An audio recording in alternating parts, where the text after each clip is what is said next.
Welcome in to Sportstime. Bryant and Brett with you on this Thursday afternoon. We're Sportstime. We're with you for the next 3 hours and plenty to talk about today. A lot going on in the sports world. We've got some Major League Baseball going on right now. 2 games going on right now. A couple already final, but not a big slate tonight in Major League Baseball with it being a Thursday. Tomorrow we'll have a ton through the weekend. And then it will be All-Star break, but a lot of other news. Team USA got their first game in last night, exhibition game in last night against Canada. And so 1 game down, a couple more to go before the exhibitions are done, and then they'll be in Paris. But a lot going on today. A lot happened last night. But, Brett, how are you this afternoon? Doing great, Brian. You're right about last night with the NBA. And all praise to Vegas and the number they set on that one last night. Yeah, it looked good in there. And, they it seemed like everyone had a good time. And, it was kind of sloppy at first for Team USA. But the number. Sure did. And so that's... and it was set perfectly. It was, what was it, 11.5, I think. And, that's what you said. That's what I was keying on. And then it was a 14-point game. So, in an exhibition game, Brett, who knew Vegas would be so smart on even that? Rosters have really been drawn up. That's right. Week, and then you had one star say he's not going to participate anymore the morning of the exhibition game. Another star that was down and didn't play, in Kevin Durant. But it was fun. I think we've talked about it with Bruce and with Alan Bell. They've had it down forever. Yeah. Whether it was old-fashioned doing long-form multiplication tables. Yeah. They've always had the best and the brightest. Oh, yeah. You know, they got MBAs. They've got MIT analyst specialists. And now with AI and supercomputers, they're not in the business of missing. You can get them, but not very often. No, not very often. It's hard out here to pick these games. Times are tough. Times are tough, and so you got your Team USA hat on. I do. I got this. I got this yesterday. Melinda saw it somewhere, and so she bought it. Great so gotta rep. Connor working the Chicks gear. That's right. He likes that Chicks hat. So one of the games I've been to recently, it'll mean nothing to y'all. Okay. Your dad will remember it. Okay. The son of Jeff Conine was on Jacksonville. Jeff Conine was part of the 1990 AA Southern League Memphis Chicks championship team. This is going to shock you, Brett. I had this conversation with one of my buddies a couple weeks ago. You're kidding. I didn't. That blows my mind. Yeah. I said, there's a Conine on Jacksonville's team. And he goes, we've had this conversation before. And I was like, I don't remember it. I see his name pop up on the Jumbotron, did the quick Google, and son of. Gosh, I've been to a lot of baseball in Memphis.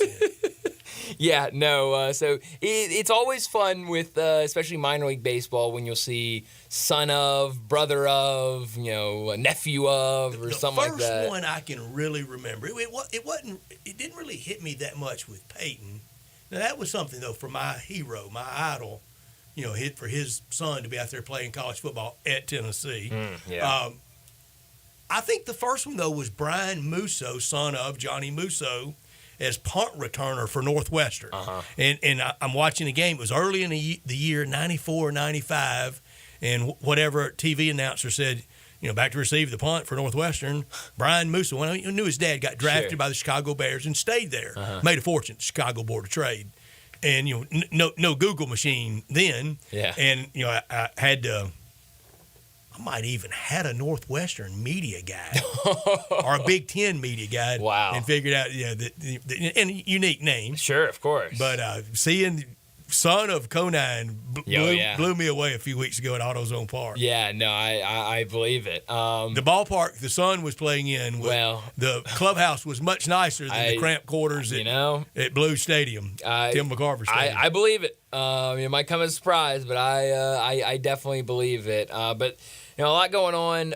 I didn't even mention you mentioned son of, and we kind of had the conversation with my pick in the ISCO championship that's going on right now. Grandson, Pearson. Grandson. Pearson Cootie. I looked that up last night, and I'm glad Charlie Cootie's still alive.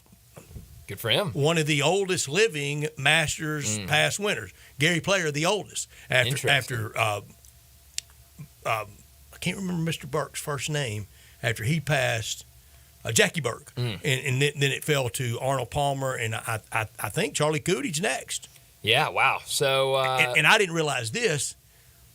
Beat Johnny Miller and Jack Nicklaus to win, and that was really the infancy, the young, really before Johnny Miller had become Johnny Miller, but knew it was on the way. Young phenom on the way, and Jack Nicklaus was very much established as the Golden Bear then. Wow. But you actually kind of scared me yesterday when we realized that, these, and then you said he has a twin brother. And I was sitting there going, oh no. Which one did I pick? And so I go, well, only probably one of them's in this tournament. So I looked it up, both of them in the tournament, and I go, you got the leader, though. I got the one that I wanted, which is Pearson had a great day today. He had a really good day. I think 6 straight birdies at one point. About the alternative tour stuff. Doesn't make as much money, just nearly like as he much. won with Billy Horschel back in Mexico. That's right. Earlier in the year.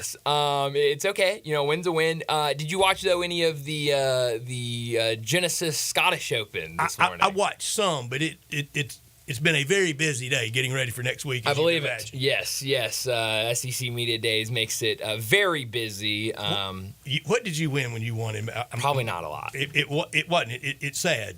Well, that's why you just got to tote the I picked a winner, which this year isn't as meaningful as it's been in years past because we're all picking winners. And I confused even the name. It was the Corrales Punta Cana. There we go. In Dominican Republic. How did you forget, Brett? And you won with the winner.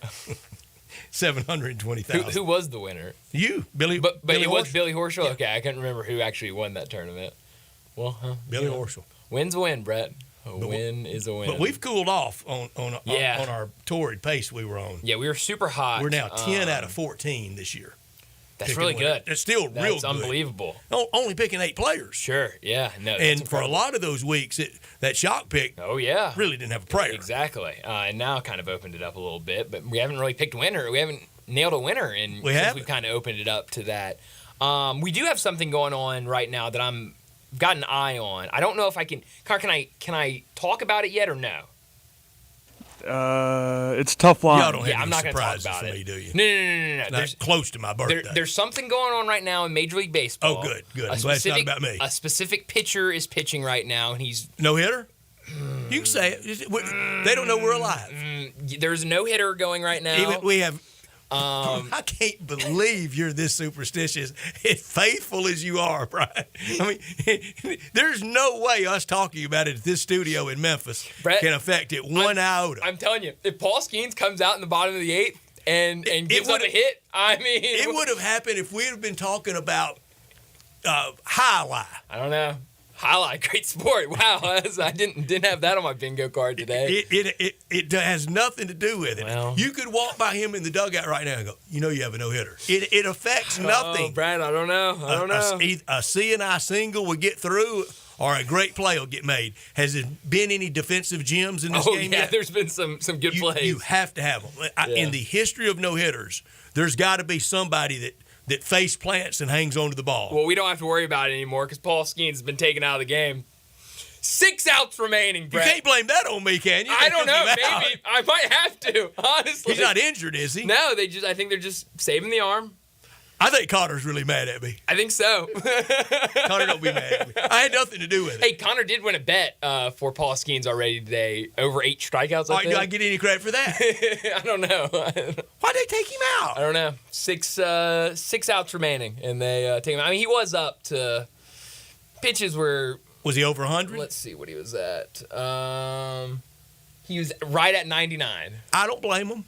I don't blame him either, but man. Now, here's the sad thing in Pirates fans, and we have some out there. And we've got one that texts in all the time. We do, yeah. and I love him. I don't want to hurt your feelings. Why are the Pirates being this guarded about him? Yeah. Because in the out years, when the arm has had a lot of laps around the track, he's not going to be in Pittsburgh. Yeah, no, you're right about that one. Also, did I put that in all diplomatically? You did. Also, first pitch hit. So by the replacement. Well, good, because I don't want any old janky combination. No, I don't. They shouldn't even count. Yeah, I don't. They shouldn't even count hitters. So we don't even have to worry about it. Well, we bulldozed right through that. Yeah, I mean, how about that? I think Connor's really. I don't know if Connor's mad at me or hurt. And I'd rather him be mad. If anything, he's definitely more hurt. Because he was. Except he kind of was taking shots at it earlier. He's got no hitters. You should. No hitters. But Now, at what point does it pop up on the Major League Baseball icon on the app of no hitter? Is it through 6? I think it's. It was a 6. Was it a 6? Yeah, I saw it I was a think 6. that's their magic point. Yeah. And I usually wait till about the 7th to text a couple of y'all. Yeah. And Rob Fish, hey, no hitter in Kansas City. And usually 20 minutes later, Sure. we have nothing to do with it. We do not affect the world, Brian. Speak for yourself, Brett. We really don't. But I don't understand at this time, because I know there's a lot of talk about Paul Skeens in maybe Tigers 08, starting. did you have Magic clothes to watch tournament in? No, but I remember A sweatshirt? I had or a seat that I sat in the entire game. in the TV watching room? Yeah, that was your spot. You know, I do have it's not like but it's a tradition. I have a tradition for the men's national championship. I get a Chick-fil-A milkshake every year with the men's national championship. It's just Any particular flavor? no, just whatever I'm feeling that day. It's Okay. just got to be a Chick-fil-A milkshake. So. Regardless who's playing in the finals. It doesn't matter. It's just while I'm watching the finals, I got to be drinking a. Boy, I'm glad you sent me to that Torvik site. And speaking of How that, about that? did you see the news today about his site No. I did see that. being Yes, folded yes. in as part of the committee process? Yeah, I thought you were going to say like he sold it or something, and I was about to be like, what? That's the next step after the committee folds it in as part of the process. That's right.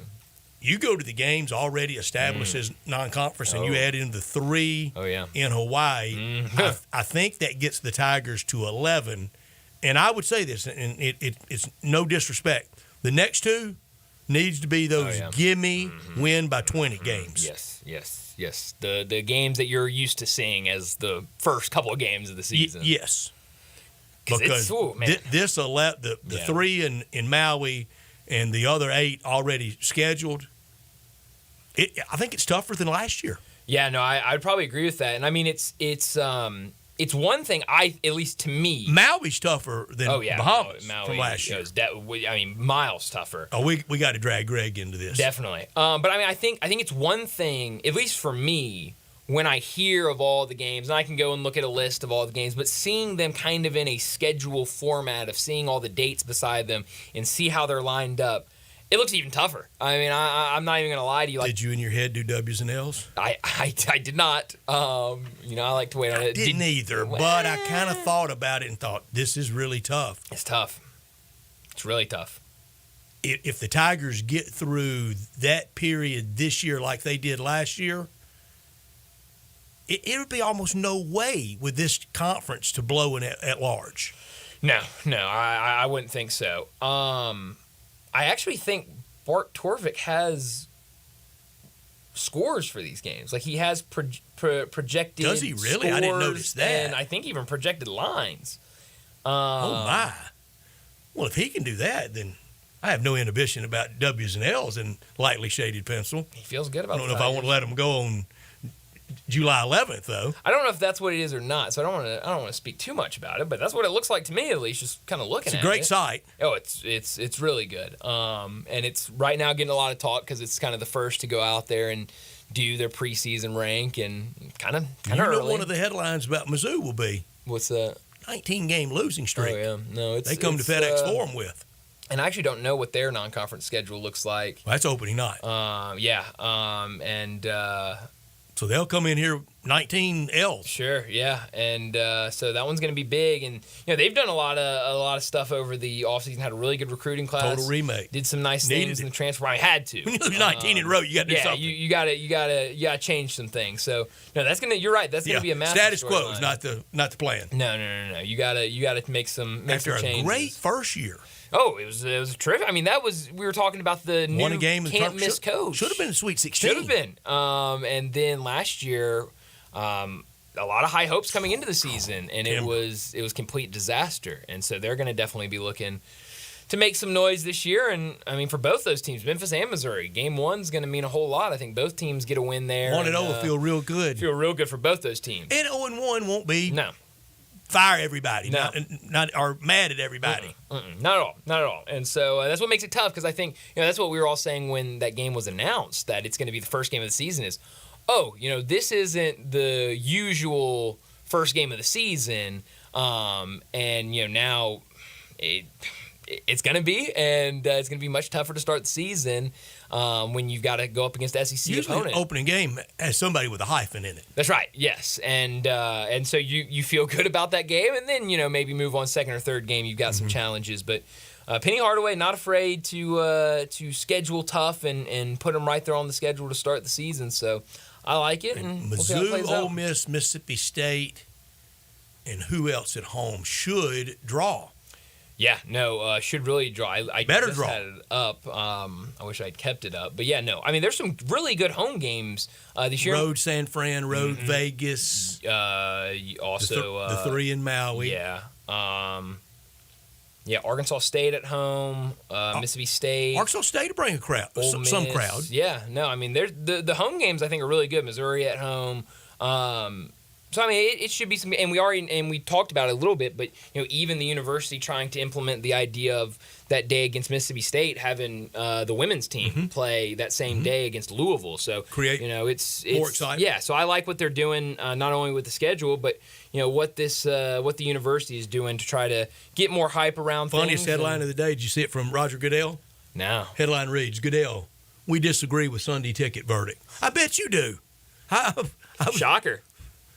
But your attorneys really disagree. Oh, I'm sure. I mean, I think he's an attorney, but I bet the league attorneys really disagree. Oh, yeah. No, it'd be something if you were. We definitely agree. Should have doubled the verdict. Yeah, made the right call. As long as we're playing fair out here, they did what's right. No. Oh, I can't wait to spend my class action check. Oh yeah, coming down the line. I've already borrowed against it. Well, I don't know if I'd do that, but You see the new Aston Martin I'm in? That's why. Oh wow, how about that? No. Yeah, I saw it out there looking good out in the parking lot. Did you see what Shedeur Sanders is driving? I have not. No, I heard him talk a lot during media days. I haven't seen his ride though. $400,000 Rolls Royce. Whoa. Rolling around Boulder. I love it.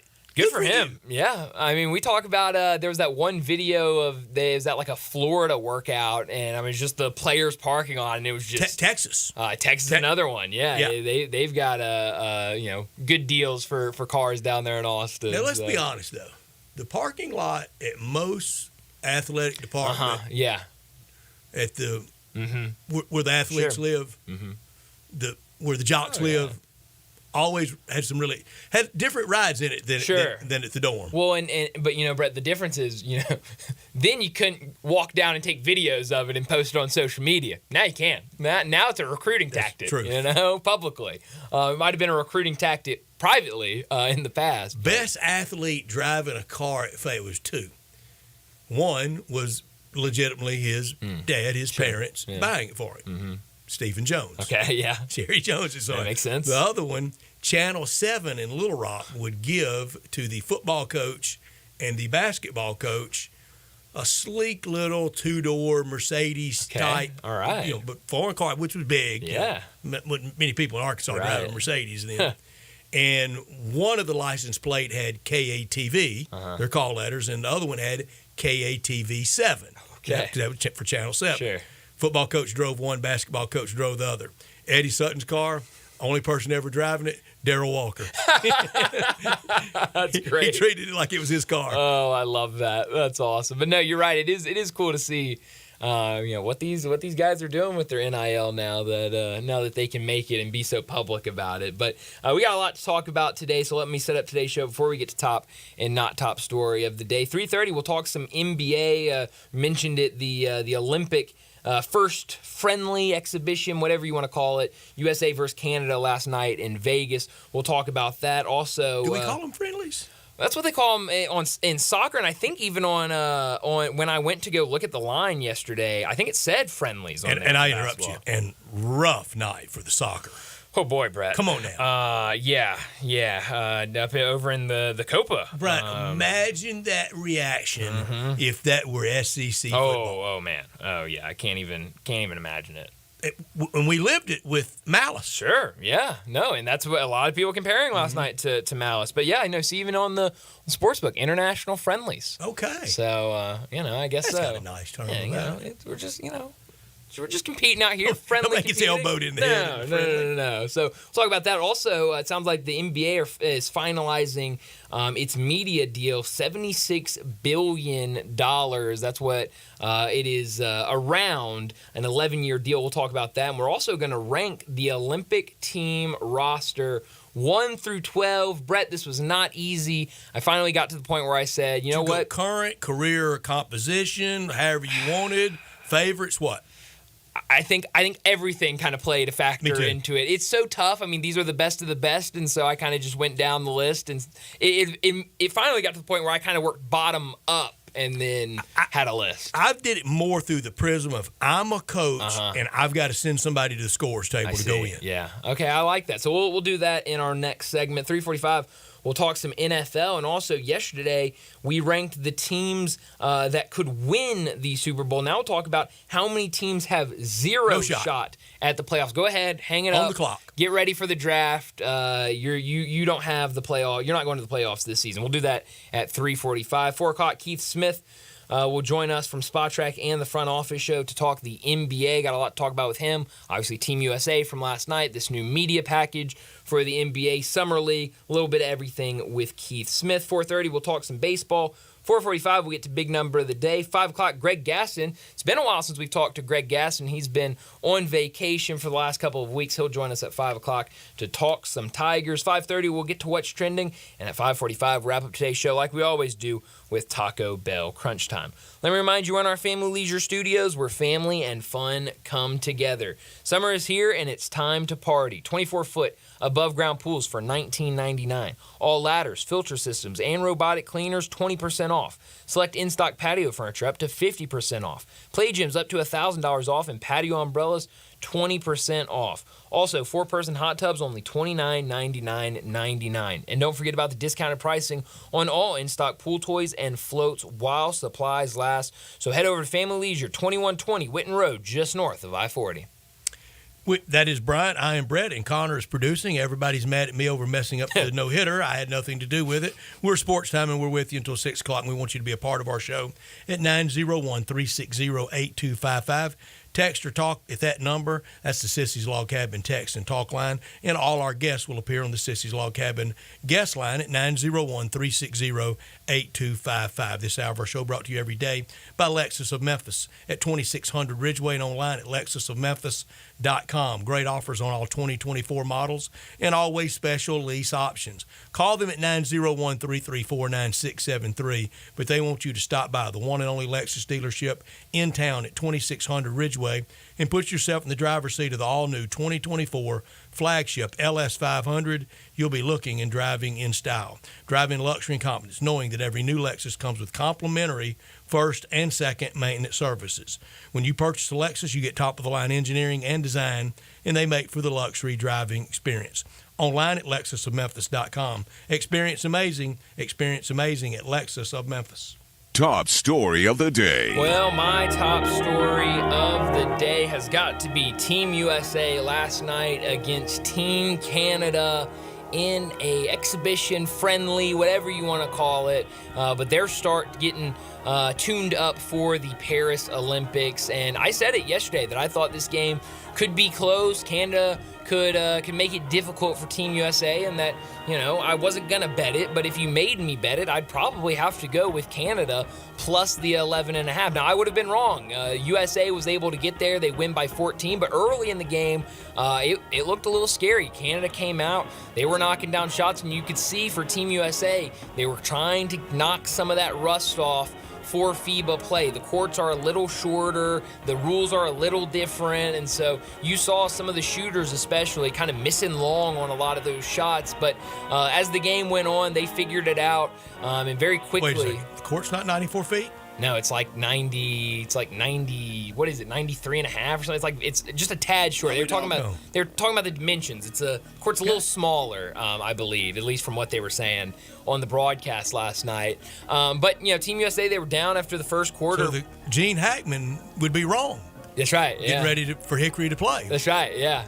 Goals the same? That's right. Okay. Well, that's only if they're playing in a FIBA game. I got you. I could be wrong, but at least that's what 91.9 feet. Interesting. So, That's considerable. Yeah, when you saw like Steph especially was missing long on a lot of his early threes, was kind of hitting the back of the rim. And I know what I learned today. how about that? Wait till crunch time. FIBA, what are you doing? But they were able to figure it out, and towards the end of the game, they definitely looked like the more dominant team, and I think that's definitely a positive for this group as they go to France, because I think they should be able to overpower any team they play. I think they've got, enough guys. They've got all the superstars. I think they'll be fine. Come the Olympics, I think they'll be bringing back gold. And I think if you had any worries about that team last night, you felt good after that game. Well, it's good times for the NBA. That's my top story. $76 billion Crazy. in rights fees. The rights deal that will start after this year, the final season of this TV deal. First time to have two major networks as both partners, NBC and ABC. CBS no part of this deal. Team values will soar and expansion sure to be on the way. We feel certain about two places, Vegas and Seattle. Why not more? Why not more? Because plenty of places want it. Yeah, it's a really good point. I didn't think about that. I think everybody only thinks about two, but you're right. Those owners won't turn down what the franchise value fees will be. No, not at all. And this is another reason why nobody's moving. No. Not top story of the day. But that's another good question for Keith Smith at 4 o'clock. With this deal going into effect, what does that mean for Seattle and Vegas? How long now are we waiting for announcements, and then when they'll actually be getting into the fold? Because I think this clears a lot of that up. But my not top story of the day, it's got to be what we were talking about earlier. 7 innings, 0 hits, 0 runs, 1 walk, and 11 strikeouts. Paul Skeens was electric today for the Pittsburgh Pirates. There was talk throughout the game today. There's been talk all over the place. Should he be the starting pitcher for the NL? It does fall absolutely perfectly. But did they pull him a little early? I say yeah. I say you should have left him out there. When you're that close, you're pitching that well, just leave him out there, see what happens. If he gives up a hit, take him out, be done. If he doesn't give up a hit, now we're talking about a rookie that has made the All-Star team and has a no-hitter before the All-Star game has even taken place. A guy that didn't even start the season on the roster. He started in AAA. It's incredible. 14 months ago was at Hoover Met. It's crazy. So I'm against the decision today to pull him after 7. But after today's performance especially, I think tonight and tomorrow up until we get the announcement of the starting pitchers, I think you're going to hear a lot of conversation about should he or should he not be the starting pitcher for the NL. My not top story, Big 12, it's a wrap in Vegas. It looked fun. I got some, I think, useful information out of it. Certainly enjoyed it. Love the college football talk that just build. And isn't it something now how Vegas, that was once so forbidden to speak about in a college realm, even pro realm, and everything that goes with Vegas. And there's a lot that goes with Vegas, and some's not very acceptable, but and now all the college administrators that used to run from it like it was Sin City now are running to it. Yeah. And what changed? The pot got real right. Oh, yeah. It sure did. And in some cases, actual pot got real right. Yes, it did. And legal. That's right. Did you see the Pac-12 media days last night? Well, they tried. They did. They a little cocktail party for the Pac-12. If anybody deserved one. That's what they said. If anybody deserves a drink, it's us. Hand me straight bottle. That's right. It was. It looked sad last night for the Pac-12. Heck with the glasses. Just give me a bottle. But that'll do it for top and not top story of the day. Let's go ahead and get to our first break. And when we come back, we'll talk a little bit about the NBA, and we'll also rank the U.S. Olympic team's roster from 1 to 12. We'll do that next on Sports Time. Be sure to follow us at Sports56 WHBQ on Twitter, Facebook, Instagram, and YouTube to watch live video of our shows, stay up to date with station events, and have chances to win prizes. Don't miss out on anything that's going on. Follow us at Sports56 WHBQ. You know, sometimes I wish I had a gun. Well, I'm armed, but before I bought one, I still went to Top Gun Academy to learn to protect myself without a gun. How is that possible? Top Gun's personal protection training. It's perfect if you want to protect yourself without firearms. I don't know. And it's perfect if you feel the need to carry a gun for self-defense, because the last thing you really want to do is shoot. That is scary. Not at Top Gun. It's very comfortable, and you learn to load, handle, and shoot a handgun safely. Protect yourself. Go to Top Gun Academy. They're at 2770 Winton Road. Everyone loves home improvement. South Haven Supply and Warehouse 51 makes it easy. A real hardware store run by 3 generations of a real hardware family where you can get it all. Whether it's repairs, remodeling, or new building, kitchens, bathrooms, tiles, tubs, vanities, sinks, mirrors, lighting, furniture, even door hardware. All the latest designs as well as timeless classics. And if outdoor fun is on your mind, they have the big green egg and accessories. South Haven Supply and Warehouse 51, 8560 Highway 51. Easy home improvement. Admit it.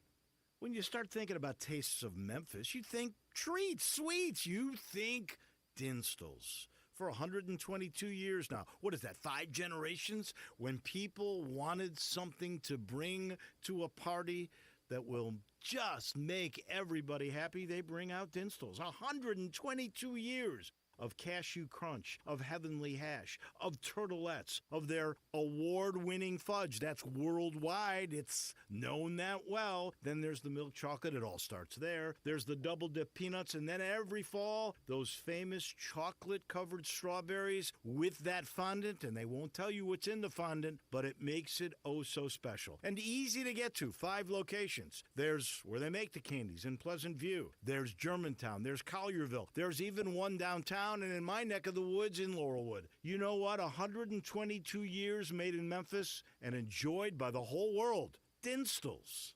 If you have damage to your home and have your insurance carrier involved, you need a great contractor. You also need a team that has seen claims of all shapes and sizes, residential or commercial. After our inspection, we'll share our findings and give you our professional opinion. Some people say you get what you pay for. However, our opinion is free. Trust the name you can depend on, like the tens of thousands of families Brian and I have served over the past 20 years here in the Mid-South.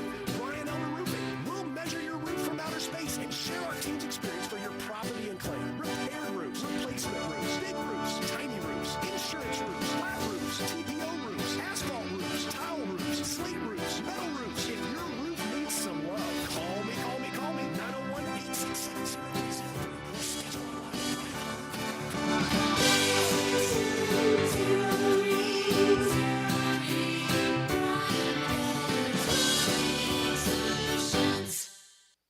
Around here at Wrangler, we are all excited for spring. The longer days, the warmer nights.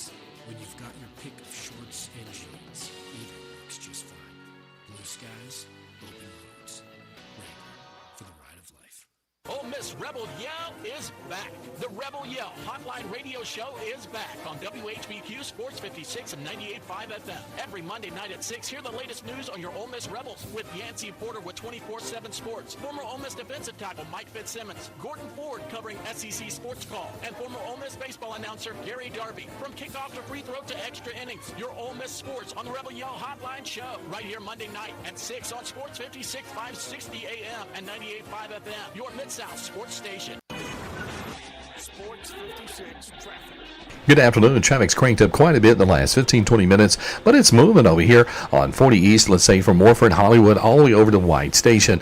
Not bad south of Memphis, at least at the moment, as we look at it live here on 55, sliding down into DeSoto County. Just watch for radar, I-40, as you head out towards Forest City through that stretch of Arkansas.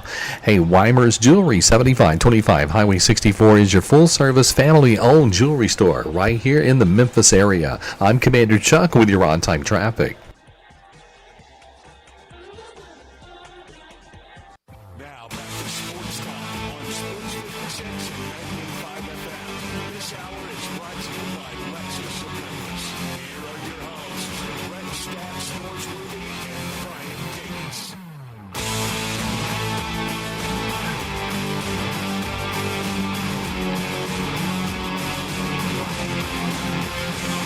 Welcome back into Sports Time. Bryant and Brett with you in our family leisure studios. We got to talk some NBA because Kind of busy when it comes to news in the NBA. We had the game last night, USA and Canada, but also we learned about the NBA finalizing an 11-season deal worth about $76 billion that we now know what the kind of format will look like for games on television, I guess, and streaming, because Amazon Prime is going to be a big-time factor in that. ESPN, NBC, and Amazon will be the broadcast partners. Now, TNT still has an option to match any of the network's packages. A lot of people think that they could try to target Amazon's because it's the least expensive of the three. But as part of this, ESPN will pay $2.6 billion annually to broadcast 80 regular season games plus the playoffs. They'll also get the finals in there as well. NBC, $2.5 billion. They'll air games on Tuesdays, with Peacock expected to exclusively stream a Monday game. They'll also alternate conference finals with Amazon Prime. And then finally, we have Amazon Prime, which I know Brett is going to be a big fan of watching NBA on Amazon Prime. $1.8 billion. Get the Sling Roku out and be ready to go. Because they've got the in-season tournament. That's what it's all about. On Amazon Prime, that we now know is being rebranded to the NBA Cup, which just sounds even more official. Really does. They'll also have Thursday broadcasts. Very moving on and gripping. Amazon Prime. Absolutely. No, it's a great deal for the NBA. And after NFL season completes on Sunday Night Football, you're going to fall right in with a Sunday night NBA game right up to playoff time. It's a wonderful deal for all parties.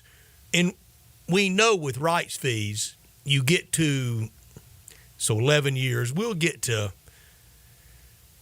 7 or 8 and know for sure, and this will look small. Oh, yeah. No, absolutely. I bet there's a renegotiation period somewhere in there. I haven't seen that anywhere, but it's got to be one where they can kind of, right now head it off at the pass and let's redo or stay with that.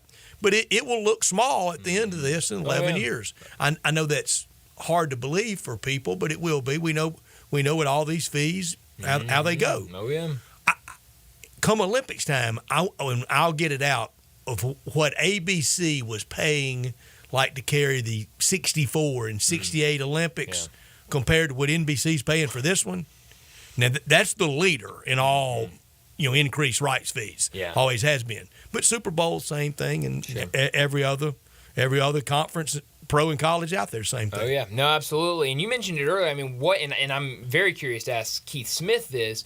With this new deal, what does it mean for expansion when it comes to the NBA? How fast do you think that will move for places like Seattle and Vegas that have been talked about? I mean, we're going on 3 or 4 years now. That the pie got divvied up for at least 2. Of course, absolutely. And so now I'm curious, how fast will that move? And, because what was it, 2 years ago where, there were reports coming out that we were going to hear an official announcement from the NBA that they would be expanding to Seattle and Vegas as early as that preseason. Then we didn't end up getting in. That was the preseason where they were going to have preseason games in Seattle at Climate Pledge Arena and in Vegas at T-Mobile Arena.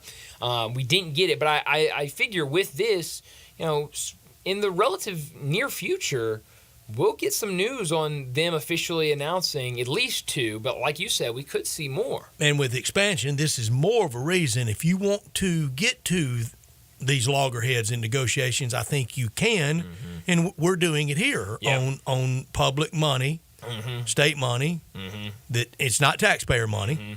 It's largesse. The state of Tennessee is making a lot of money, and they gave the Titans their part, and properly, rightfully, Memphis said, "Where's ours?" Yeah.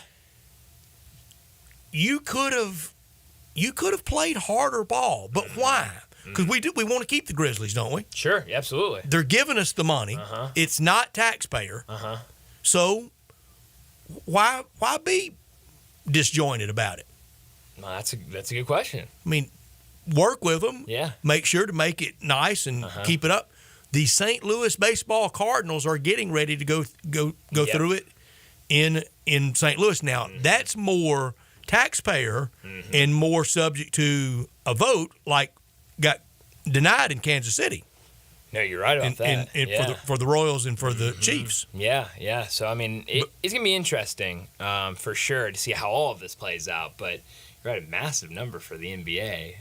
It's unreal. Yeah. And a lot of people saying, they would never get this kind of deal again. They couldn't look more foolish. No, not at all. Not at all. Yeah, I'm shocked with this number. But I shouldn't be. I mean, you said, this will keep labor peace. Sure. Oh, absolutely. Why in the world would you rock the boat either side? No. You see this, you see those numbers, you say, sounds good with us. Great. We're good for now. I'm being treated pretty well. Yeah. I mean, Shade SGA's next deal. I don't think he can claim I'm being mistreated. No. I don't think Nor should he so. be. No, not at all. I think he's being treated just fine. Last night with the game, it was fun watching that exhibition. No huge takeaways, I don't think, from it. USA looked good, but kind I of didn't stay with it long. We watched the whole thing, but then my favorite thing from the entire night. The Cardinal loss made me very angry. Yeah, I don't blame you for that. Both games looked exactly alike. The exact same, and one guy looked identical in both of them. Sure did. And, Perez looked unbelievable. A home run in each game. Former World Series MVP. That's right. He's good. But my favorite thing from the entire night, and it didn't even happen in the game or on the broadcast, it was after the game, back deep in the, undergrounds of T-Mobile Arena, they're interviewing Team USA players. And Dylan Brooks, I guess, comes out from Canada's locker room, and he just walks in between player and the media that were standing there, just walks right through, doesn't say a word, just walks through and cuts everybody off and just keeps going. Don't go changing, DB. That's DB right there. Don't go changing. that's the DB I know. So that doesn't bother me at all. No, I think it's fun. If that's what he wants to be, I think it's fun. I'm not one that's like, what's he doing out there? We'll get him next time. No, it's fun. But we do need to rank this Team USA roster. A lot went into effect to me. You're gonna definitely probably hear players I like more, a little bit higher. I think a lot of different things Fire away. went in. Okay, I'll start from the bottom and work my way up to the top. Number 12 for me, Derek White. I like Derek White just fine, but he was the alternate last to be put in for Kawhi Leonard when he opted out. So, I've got him 11. Wow, okay, interesting. All right, so I have Derek White number 12. I have Bam at number 11. I got him 10. Wow, I have Drew Holiday. I got him 12. 10. Wow. So we're not crazy. Far off, no. I have Devin Booker at number 9. Ooh, big miss for me. Yeah, I'm not a huge Devin Booker fan. I love him. I have Halliburton at 8. I had him 9. I have Joel Embiid at 7. I got him 6. Okay, all right, not far. I was about to sounded like we were far off on that one. I've got AD at 6. I have Anthony Edwards at 5. I have Jason Tatum at 4. We had a little bit of this discussion last week on where he ranks. We sure did. I have Steph at 3, KD at 2, and LeBron at number 1. How can you have anybody other than LeBron? I mean, that one was the easiest one. That's why I said I immediately said, okay, number 1's LeBron. I love KD. I'm going to put him at 2, Steph at 3, and then I go, I don't know where to go after this. I'm just going to start working from the bottom. I'll start at 12 and just work up in process of elimination. I am not, especially I'm not in any way, but on the floor, sure not, unless you're a special kind of hater. If he's alive and in shape and playing basketball. He's the best in the world. If he's on your team, he's number 1 on your list for sure. I think he's the answer. Right, starting a franchise now, I still start with him. I would take LeBron any day of the week. I think I would 1 LeBron, 2 Steph, 3 KD. So we were opposite there, 2 and 3. 4 Anthony Edwards, 5 Devin Booker, 6 Joel Embiid, 7 Jason Tatum. Wow. And last week when we were including everybody in the league, Jokic, Antetokounmpo, I don't know that he's a top 10 player, but I don't know that I want to fight with Keith Smith about it either.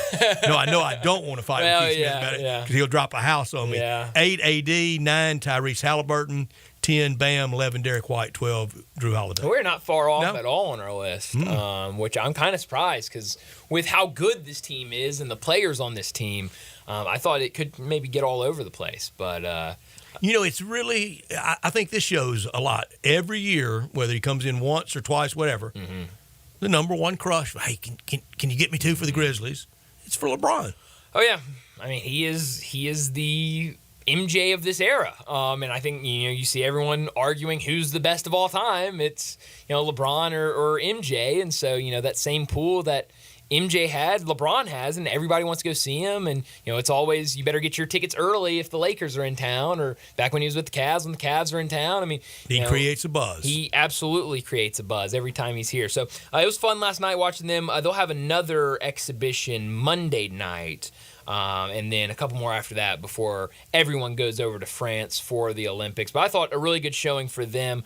Definitely a lot of positives to take away from it. But let's go ahead and get to a break. And when we come back, we'll talk some NFL, but we'll also talk about the teams that we think have zero shot at making the playoffs. That's next on Sports Time.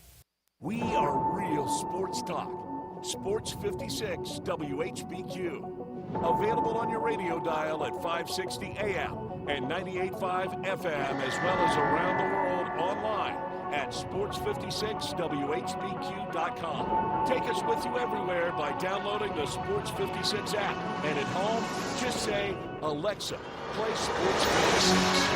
Wherever you are, stay tuned in to real sports talk. Sports 56 and 98.5 FM. Sports and Mexican food, you can get the best of both at Los Cabos Mexican Bar and Grill on Summer near Graham. Watch all the big games on all the big TVs on all the walls at Los Cabos, and enjoy premium tequila shots anytime for just $5.50. Celebrate every day with lunch specials from 10 to 3 and happy hour from 3 to 8. Lunch is just $6.75 to $10.99 and margaritas start at $3.99. Experience real Mexican cuisine along with great sports at Los Cabos on Summer near Graham.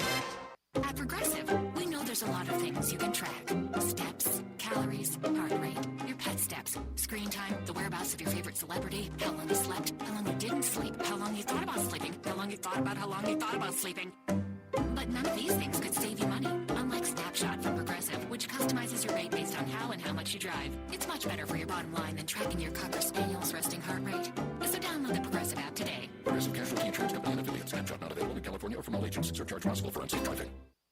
If you want a great experience, you need to go to Genesis. Meet Kendall Wammel, who shopped several other jewelry stores but ended up at Genesis Diamonds with a bigger, better quality diamond for less. Based on what I had seen elsewhere, I didn't know that this size diamond would be possible for me to have on my finger. Are you ring shopping?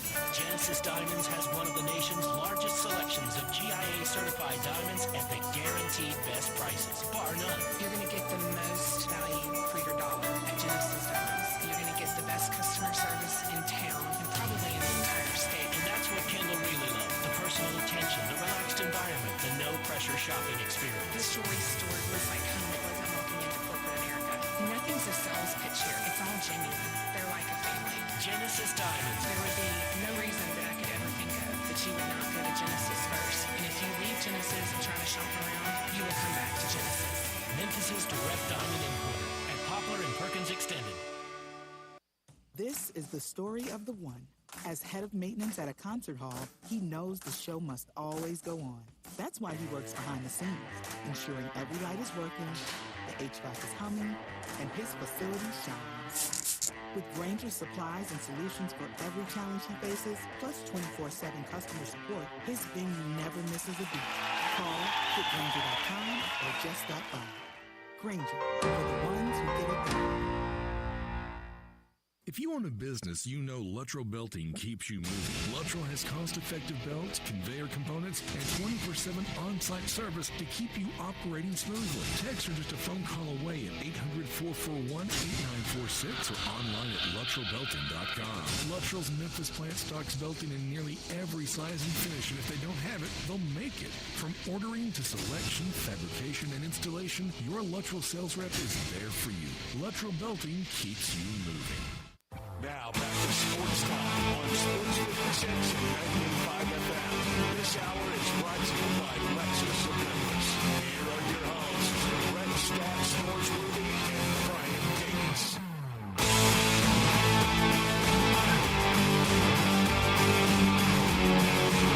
Welcome back into Sports Times. We got a couple minutes left in this hour. Got to talk about the NFL. And I'll be honest, off season now, especially with all these streaming options, they're starting to put out a lot of different shows and stuff with the NFL players. Last year was quarterbacks on Netflix. We also have the Hard Knocks that's out right now. Getting close to with camp. The Giants. We are getting close to camp, and excitement is building. I love the HBO, the new Hard Knocks with the Giants. I'm not sold yet on receivers. I didn't watch quarterbacks last year. I'm not sold on receivers. But You're starting with the Giants, aren't you? First team, no shot.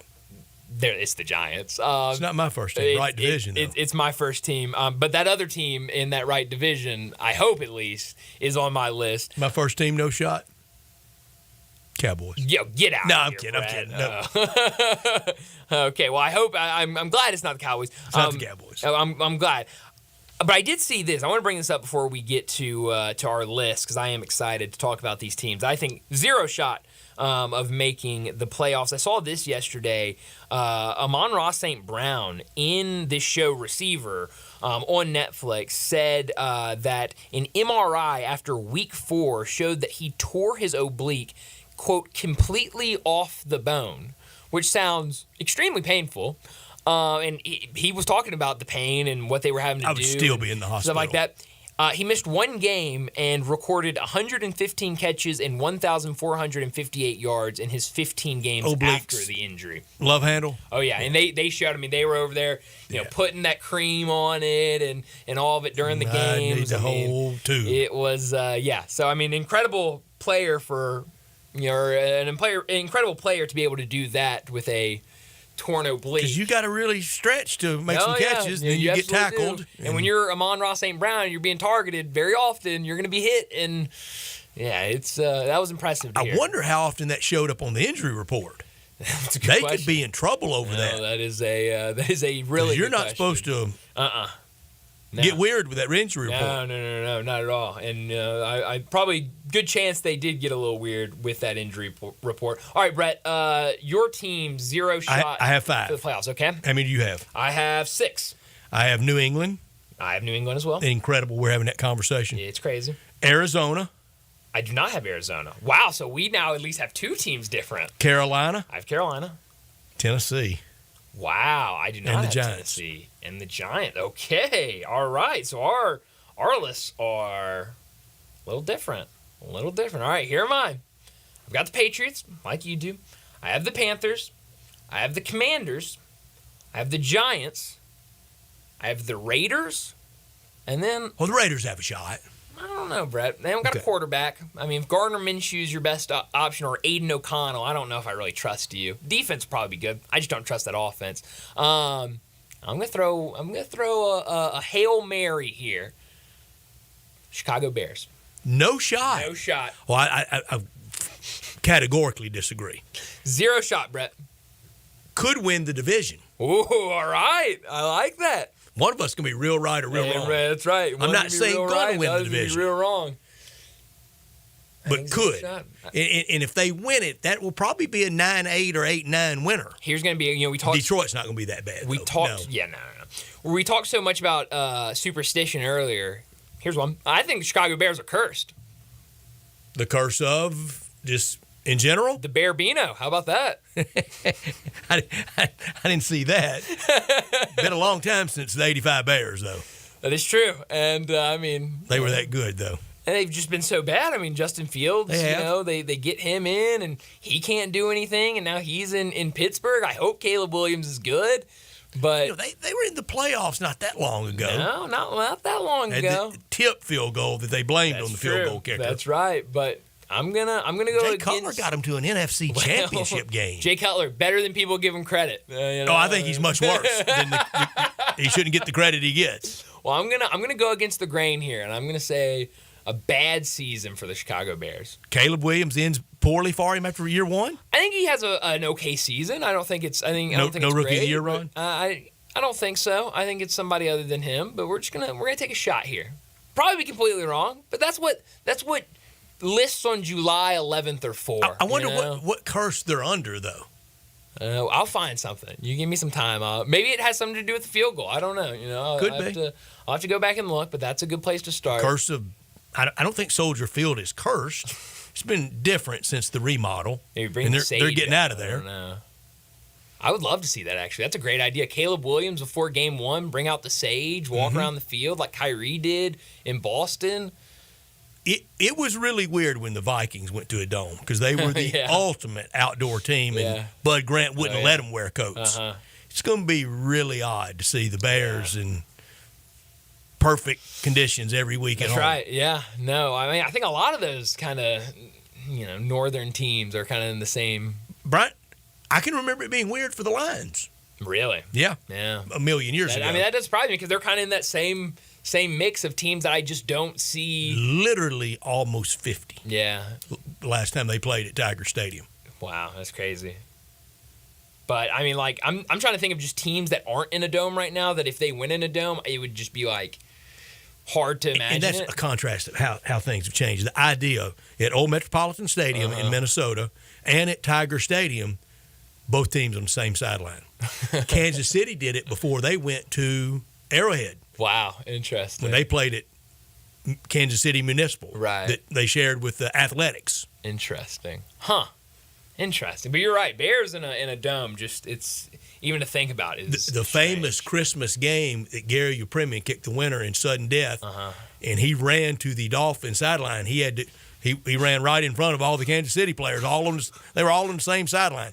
How do you think that would go over in some of these college football rivalries? Oh, man. It wouldn't.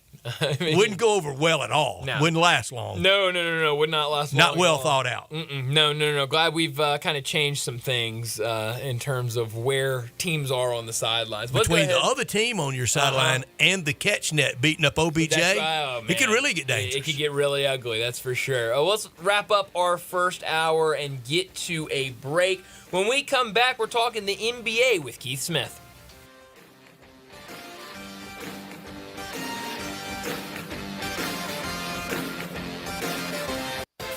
Cruiser styling packed with modern innovations, riders of all skill levels choose a Honda Rebel. Incredible motorcycles with a stripped-down style and a full package of features. Both the 300 and the 500 offer compact power inside a lightweight frame. Combined with a low-slung seat, the Rebel is easy to start on. And with new colors for this year, they are impossible to ignore. Go to Desato Honda to check out the 2023 Honda Rebels. Cruisers with premium style and performance to enjoy every second. Use the street as a racetrack with the long Visit Frontier Western Store today for new shirts and boots. Frontier is your top Carhartt store in the Mid-South. There's thousands of in-stock shirts and jeans. They have the classic K87 pocket tee in every color they make, including new ones just released. Available small to 4X. Want new jeans? Frontier has you covered with super tough work denim by Carhartt. And you've got to check out their selection of Ariat jeans for men, women, and children. You'll love how easy it is to find the size and style you need. Have you seen Frontier's remodeled world-famous boot showroom? It continues to expand. New styles by Ariat just arrived, plus plenty of in-stock proven classics too. Whether you need work or dress boots, trust that Frontier's the place to come. See thousands of pairs of Ariat boots and thousands more by Dan Post, Corral, Durango, Rocky, Twisted X, and others. And Frontier's pricing is lower than online and chain stores, so you know just the local shop to visit. Frontier Western Store, 5880 Goodman Road in Olive Branch, and on the web at frontierwesternstore.com. Locally owned and operated since 1967. You or someone you know or care about has dealt with a difficult divorce. When facing divorce, you need the attorneys at Rice Law. Nick and Larry Rice lead the firm with 3 generations and 7 decades of experience. Located in Memphis, serving the entire state of Tennessee and North Mississippi. Rice Law is who you need to call. Simple or difficult divorce, they know how to handle it. Call Rice Law at 901-526-6701, or for more information, visit them at aboutdivorce.com. That's aboutdivorce.com. Jenkins Floors and More invite you to their retail warehouse where they pass wholesale savings on to you. Jenkins Floors in Little Rock, Cleveland, Mississippi, and now open in Horn Lake at 2356 West Goodman Road. Specializing in flooring and carpeting, tile, plantation shutters, and blinds, Jenkins makes your life easy with a 2-week turnaround. Contractors, builders, or family projects, call 662-469-9350 for a free estimate. Owners Timmy and Rebecca Jenkins say hello to Sports 56 fans and look forward to your business. Around here at Wrangler, we are all excited for spring. The longer days, the warmer nights. When you've got your pick of shorts and jeans, either works just fine. Blue skies, open roads. Wrangler, for the ride of life. Ole Miss Rebel Yell is back. The Rebel Yell Hotline Radio Show is back on WHBQ Sports 56 and 98.5 FM. Every Monday night at 6, hear the latest news on your Ole Miss Rebels with Yancey Porter with 24/7 Sports, former Ole Miss defensive tackle Mike Fitzsimmons, Gordon Ford covering SEC Sports Call, and former Ole Miss baseball announcer Gary Darby. From kickoff to free throw to extra innings, your Ole Miss sports on the Rebel Yell Hotline Show right here Monday night at 6 on Sports 56, 560 AM and 98.5 FM, your Mid-South sports station. Is your vehicle stopping like it should? Does it squeal or grind when you brake? Don't miss out on summer brake deals at O'Reilly Auto Parts. O'Reilly Auto Parts. Sports 56 traffic. Good afternoon. The police are on the scene of a couple of non-injury crashes out here. Several EMS calls in the last 15 minutes might have something to do with all this heat. Traffic's on the increase. I-40 West, right across that Hernando de Soto Bridge, all that traffic flow this time of the afternoon, making its way back over into West Memphis. Havenly Showers is your curbless shower specialist. Transform your bathroom with a tub to curbless shower conversions. Check out havenlyshowers.com. I'm Commander Chuck with your on-time traffic.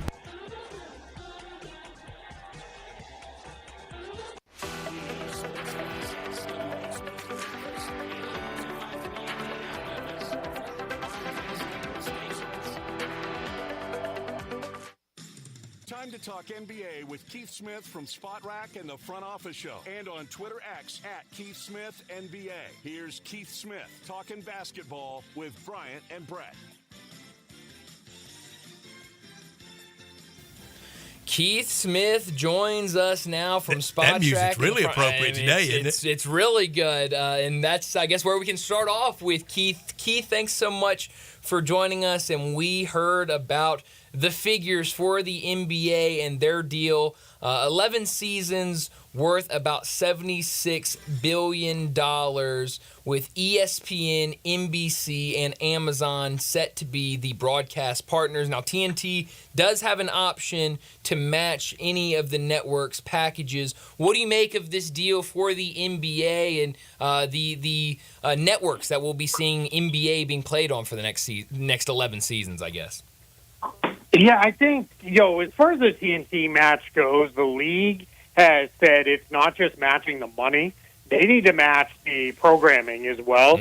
And one of the things that they have kind of said, hey, you can't match the ability to put games on a network channel like NBC can. NBC is reportedly going to put games on Tuesdays on NBC. So it seems like Tuesday nights on NBC is going to be a basketball night. So we'll see, how that ends up working out, because historically those have been doubleheader nights, and I don't know that they're going to do double headers because that gets into weird timing with those, but we'll see how that all comes together. But, yeah, I mean, mostly what this tells me is the league is in fantastic shape. You have some aging stars that are headed out, but the network partners believe in the young stars that are coming in behind them, and they're very ready to go with those guys. So I think we're just in great shape overall. Well, that Tuesday night NBC and even that Sunday night that will fall in after the NFL package ends for NBC, will that be standalone, or like, let's say if the Grizzlies are playing that night and they're not in that game, we can still watch on our Grizzlies station? Yeah, as far as I understand, what they're going to do is it'll work similar to how the TNT and ESPN games work now, where there are nights that are for those teams or for those networks. But then if there are other games, you'll still be able to get them on your local TV, or you'll still be able to get them via League Pass or whatever it is you watch through. That's what at least the understanding is at this point.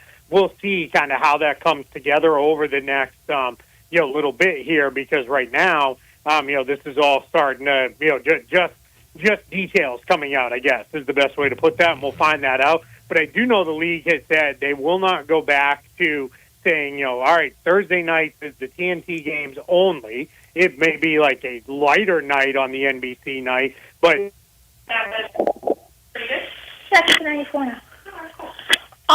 Keith, you there? And those kind of things. So that's what they're trying to do. Yeah, I think we had some interference there. It sounded like we got somebody else talking with us. Keith, those games that will be on NBC, I feel certain they will fold in existing NBA announcer types, don't you? Yeah, I think so. I think what you're going to see is probably you'll see some movement like we saw with the NFL when they moved around networks. Various folks moved around. I mean, ESPN will keep their main people, but my guess is some of the TNT crew will probably, not necessarily the inside guys, because we're hearing, Charles Barkley says he's going to retire, that Ernie Johnson says he won't move. But I think the broadcasters themselves for the games, I think you'll see some of them move around a little bit and go to Kevin a place Harlan where is who I'm asking about. Yeah, exactly. I think you'll probably see him either pop up on the Amazon feed or probably, maybe on the NBC feed. I don't know how that works with his agreements because I know he also does NFL games. So I don't know if maybe there's some kind of contractual thing there where maybe he can't do that. But I do think you'll see some movement for sure with those guys. Keith, it feels like we talk about this every offseason, but now with this, starting to get finalized, what does it mean for expansion in the NBA and specifically the two cities that have been talked about for the last couple of years, Las Vegas and Seattle? Yeah, every time Adam Silver has been asked, we're going about on a 2-year window now. He has said, that's something we'll look at after the next media rights deals are done. We'll figure that out. And now those are done. So, I mean, not done, but they're pretty close to done. So I think what we're going to hear is probably at some point here in the next maybe, I'll call it 6 to 8 months, I think you'll start to hear more about, all right, we're starting the expansion process.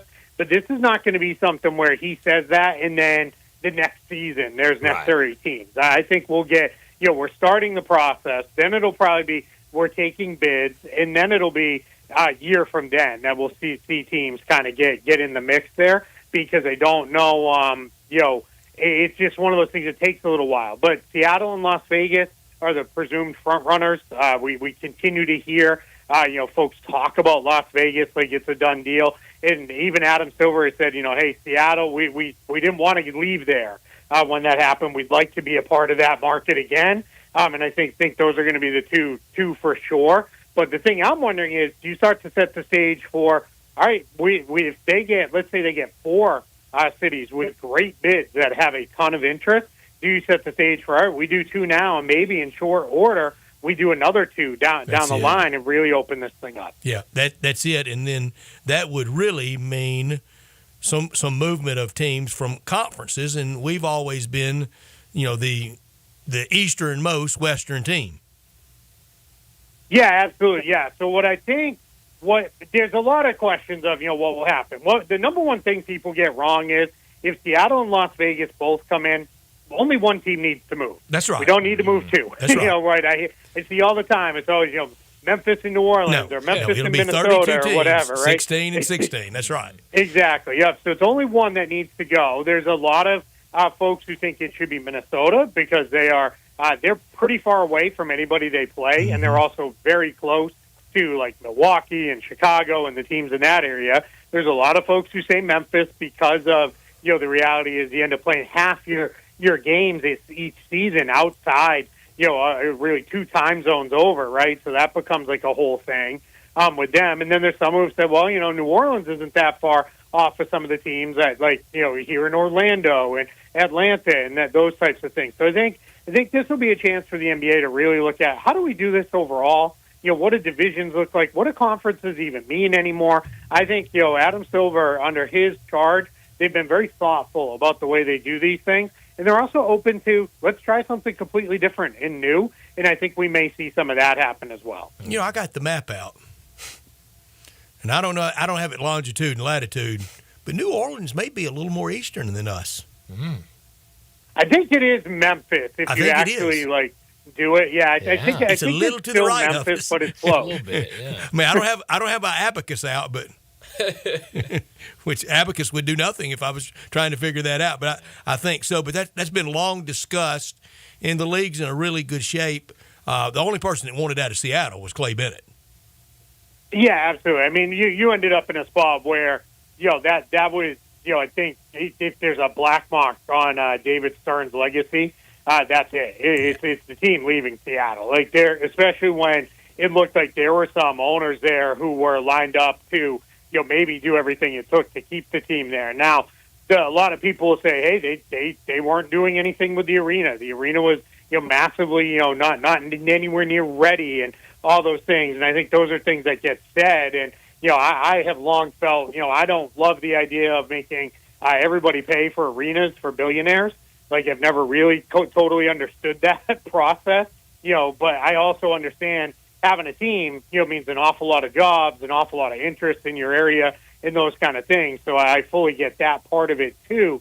So I think eventually we're going to see the league, expand. Like I said, I think probably within a 2-year window, we'll get, word of, all right, there's 2 new teams coming. And I do think it will be Seattle and Las Vegas for sure to start things. The great David Stern did not have many misses, many pot marks on that great record, and I will forever be thankful of him because he is the commissioner that finally delivered the major leagues to Memphis after we had waited for so long through so many other leagues. Adam Silver hadn't had many misses, has he, Keith?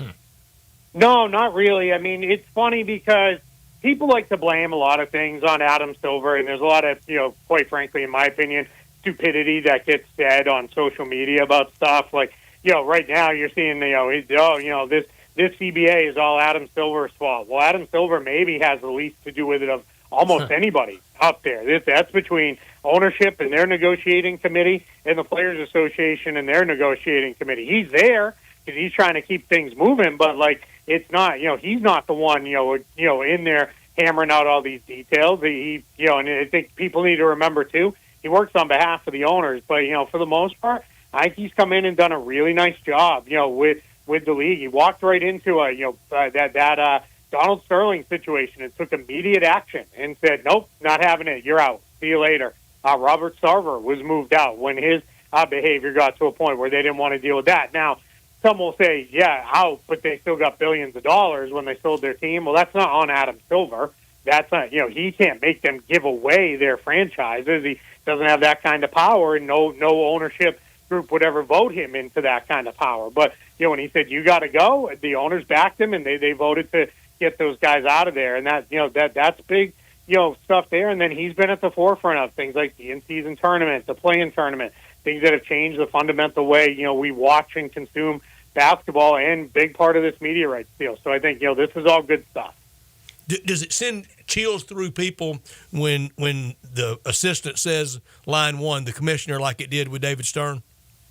Yeah, probably, because he's not calling you just to chit-chat. Right. I think there's, whether it's him or Mark Tatum or now Joe Dumars in his role, I definitely think there are some people there who are saying, oh, yeah, this isn't great if they're calling you up, to have a conversation, especially Joe Dumars, because that's the one who's probably calling up to say, hey, you're going to miss a little bit of time here, or I'm dropping a fine on you, or whatever it is. Yeah. Keith, last night the NBA, or I guess basketball, took over Vegas before the Vegas Summer League with Team USA and Team Canada playing an exhibition. What did you make of the showing for Team USA? And when it comes to these international teams that they'll face in the Olympics, who's going to be the biggest test for them? Yeah, it's going to be France, Canada, and Germany, in my opinion. Mm-hmm. They're going to get tested game one in the group phase by Serbia because it's Nikola Jokic. But Jokic doesn't have a lot of talent around him. This Serbia team it's not as strong as their previous groups. They've got some guys that have either aged out or guys who just aren't going to play in this cycle of the Olympics. So, unless Jokic is going crazy, it's going to be, that should be one they get through. The other group games, Puerto Rico could be a little tricky because they've got the 2 small, quick, speedy guards and Jose Alvarado and Tremont Waters. That's going to be a little bit of a, interesting thing there. And then I think when we get into, the other group game against South Sudan, that should be a blowout. But then you get into the knockout stages, and whoever they end up playing, France is going to be tough with Gobert and Wembanyama on the inside and a bunch of other NBA-level guys. That's going to be pretty tough. Canada, they've got a really good group. And then Germany won the World Cup last year. And the thing they have going for them is that group's played together forever. So those guys really know each other. There's no building chemistry like Team USA has to do on the fly. all of that said, if you just look at side-by-side comparisons of these rosters and what they're shaping up to be, you would take Team USA's second team over any of these other countries' first teams. Like that's how deep this team is, and there's no excuse. If they don't win the gold medal, it was a complete failure by Team USA. And I think this group will figure it out. It might be a little bumpy. It's not going to be like the Dream Team was with 40 and 50-point wins. Those days are over, but they should get this done and come home with the gold. What do you want to see out of this team? Do you want to see 92 Dream Team just try to destroy everyone, or do you want to see kind of all-star game mode out of them? No, I want them to destroy everybody. Me too. Yeah, I mean, there's especially no. after last summer in the Philippines. Yeah, if you're going, go to play. You can't go there just thinking you're going to show up. This is not.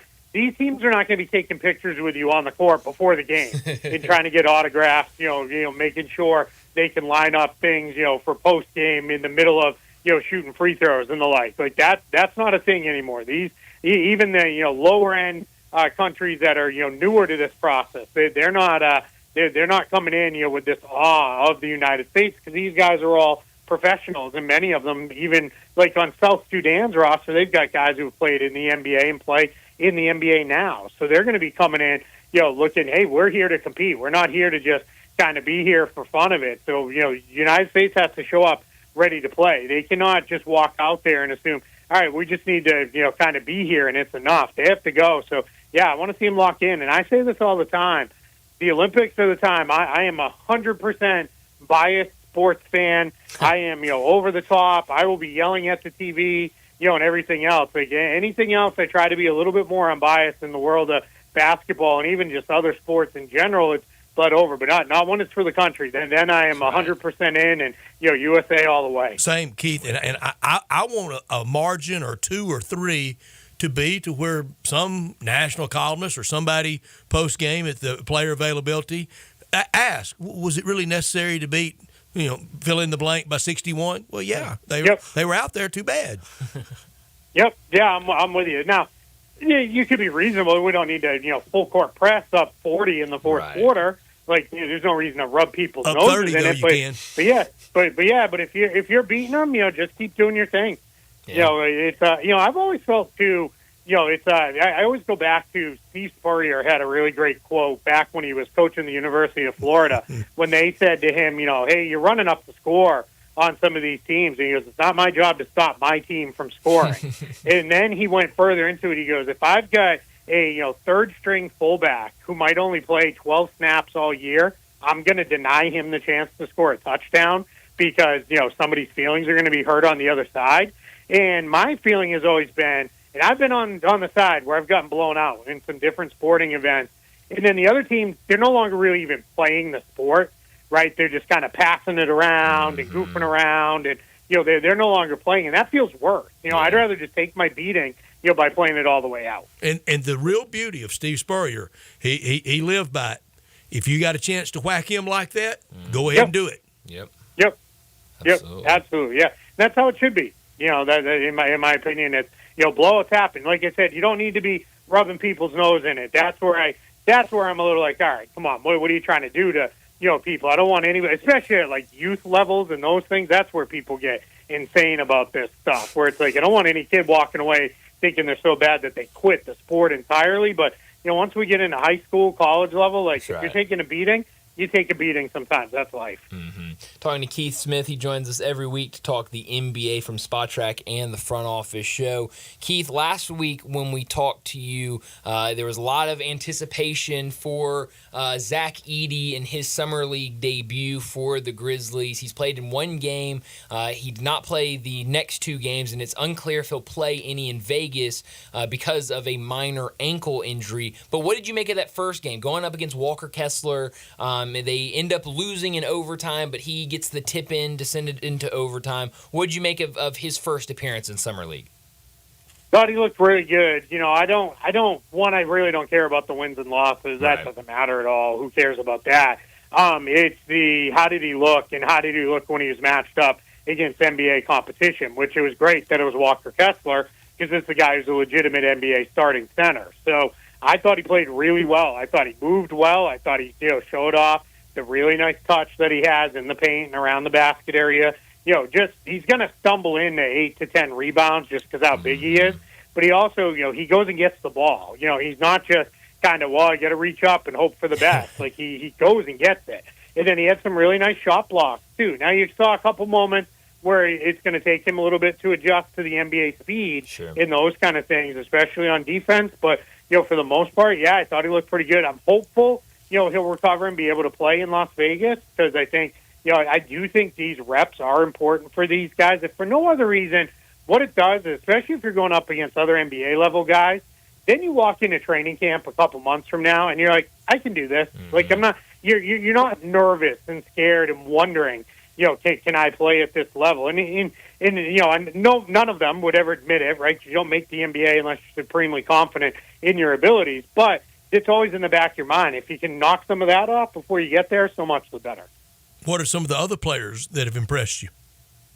Yeah, I thought it's funny because he has not shot the ball well at all, but I thought Dalton Connect played pretty well for the Lakers at points. I thought you saw just how he understands the game. It's this is the last thing anybody who loves the NBA needs to hear, but he's another Laker player now who knows how to draw a foul and get himself to the free throw line. They've got a knack for finding those guys and drafting them, and he's just going to be another one. So I thought he's played pretty well so far. I thought Cody Williams looked good at times for the Jazz. I thought, there's moments where you could see it's going to take him a little while to sort of figure things out, but I thought he had a couple moments where he looked pretty good too. So it's right now, it's kind of, I don't, it sounds weird, these early games, I don't get super into yet. It's more when Vegas starts that I really start looking at things a little bit more because these early ones almost feel like they're like the practice games for the practice games, I guess.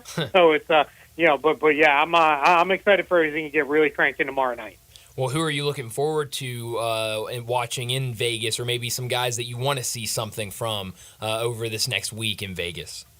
Yeah, it's always the rookies, right? The guys who are new to the league. So I want to see Alex Sarr and Zachary Risache. What do they look like, coming in as the top picks? What does Donovan Clingan look like for Portland? How is he adjusting? The big guys especially, because sometimes you can see almost right away, like, all right, it's going to take time because the game's moving very fast for them. Or, all right, they've kind of got, like Derek Lively, if you watched a year ago in Summer League, you'd be like, all right, this guy moves. Like, he's probably going to be okay out there.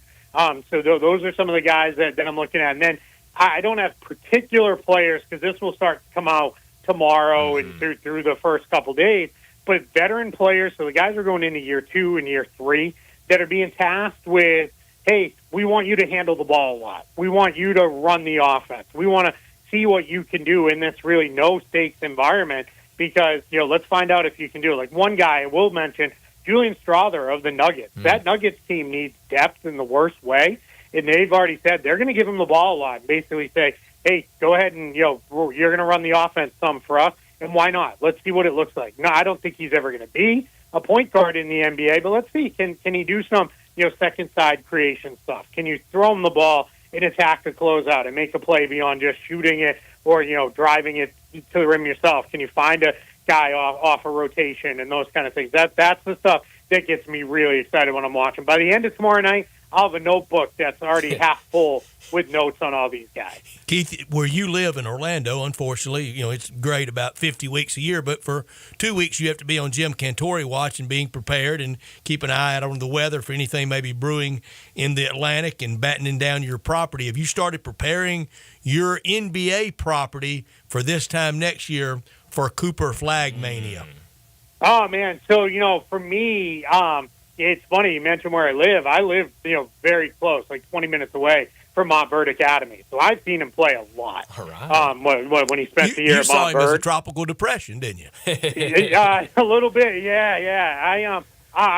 He's ready. Like, he could have come into the NBA right now. And I had 2 different front office executives texting me from the scrimmages against Team USA saying, just start the tanking now. That's how good this kid is. And it's not just him. They're excited about Ace Bailey and Dylan Harper, who are both going to Rutgers. And then you have B.J. Edgecombe, played for Bahamas in the Olympic qualifying tournament and played really, really well.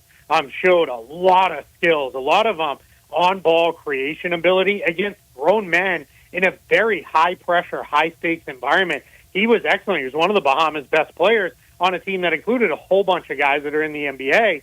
So that's exciting that he's going to be at Baylor next year. You got Nolan Traore over in France. He's going to be a big-time recruit. Most of the teams I've talked to have said that they believe the top 4 players, so Cooper Flagg, Ace Bailey, Dylan Harper, VJ Edgecombe, would have all gone 1 through 4 in this last draft.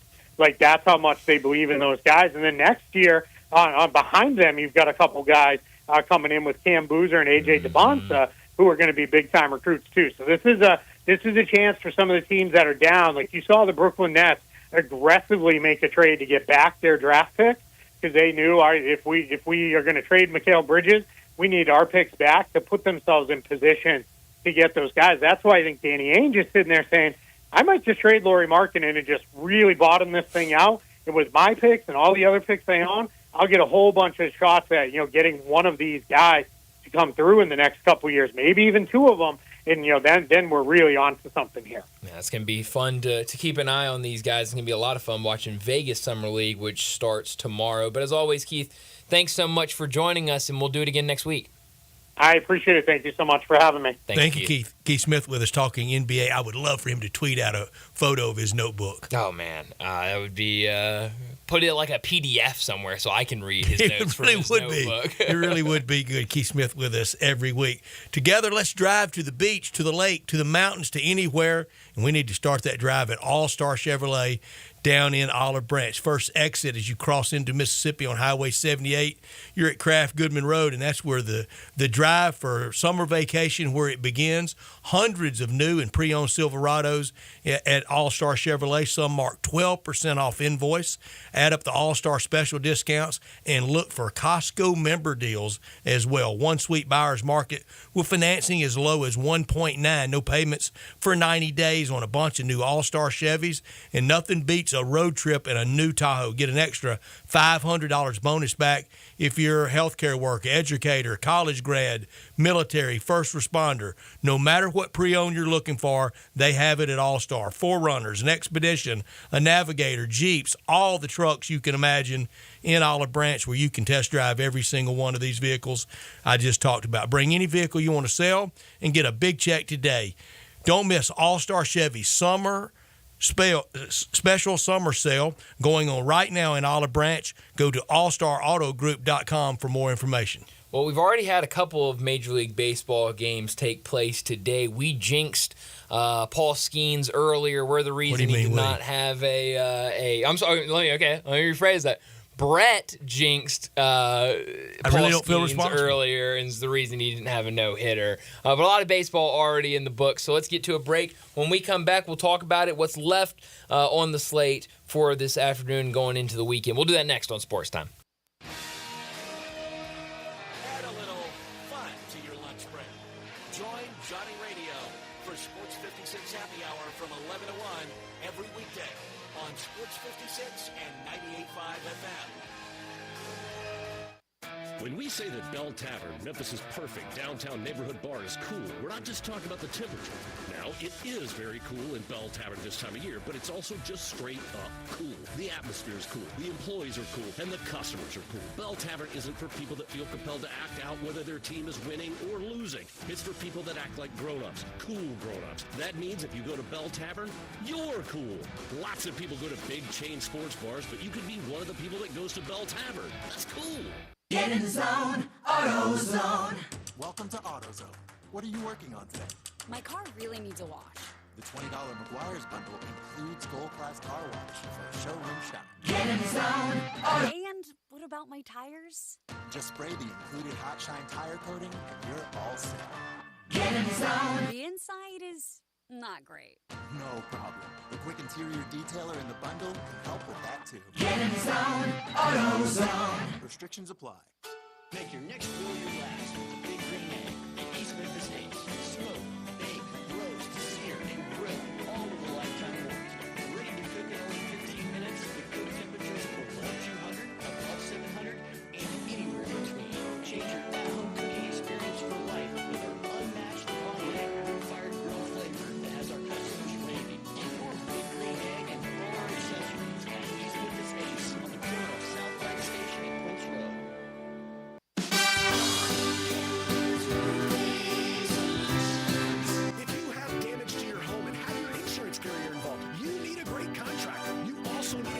seat cleans of all shapes and sizes, residential or commercial. After our inspection, we'll share our findings and give you our professional opinion. Some people say you get what you pay for. However, our opinion is free. Trust the name you can depend on, like the tens of thousands of families Brian and I have served over the past 20 years here in the Mid-South.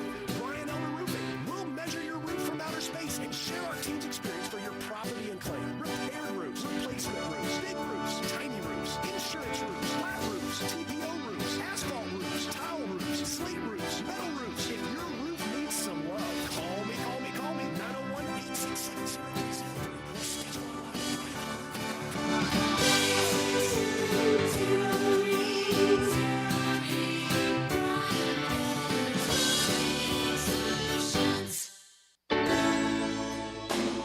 Listen each and every Sunday morning at 10 a.m. and join Ottawa Presbyterian Church for worship.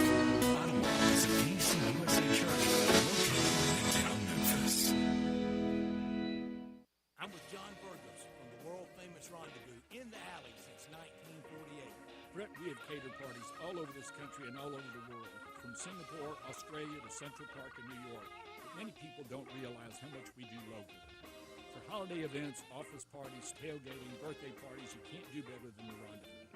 For example, you can get a cheese and sausage tray for 15 to 300 people for $3.75 per person. You can even build your own nacho bar for $10.50 per person. All you need is a minimum of 15 people. In many cases, we can arrange delivery and full-service catering. We've even made it easy to get to-go items. You can just park at our front door in the alley, put on your flashes, and we'll get you going ASAP. For all your catering items and prices, go to hogsfly.com, click on menu, and drop down to catering. Thank you, John. The Rendezvous, Mr. Charlie Burgos' Rendezvous in the Alley since 1948 and celebrating its 75th year.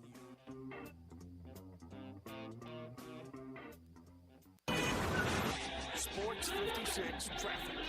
Good afternoon. MPD on the scene of a couple of accidents. It's gotten a little bit busier in the last few minutes over here on 240 eastbound, passing Perkins, getting onto 385 Billmores Parkway, which still looks pretty good actually right now on 385 back out into Collierville. Not bad this week on 240 over here up by Poplar. That's still looking pretty good, at least at the moment. Havenly Showers is your curbless shower specialist. Transform your bathroom with a tub to curbless shower conversions. Hey, for more information on what I'm talking about, log on to havenlyshowers.com. I'm Commander Chuck with your on-time traffic.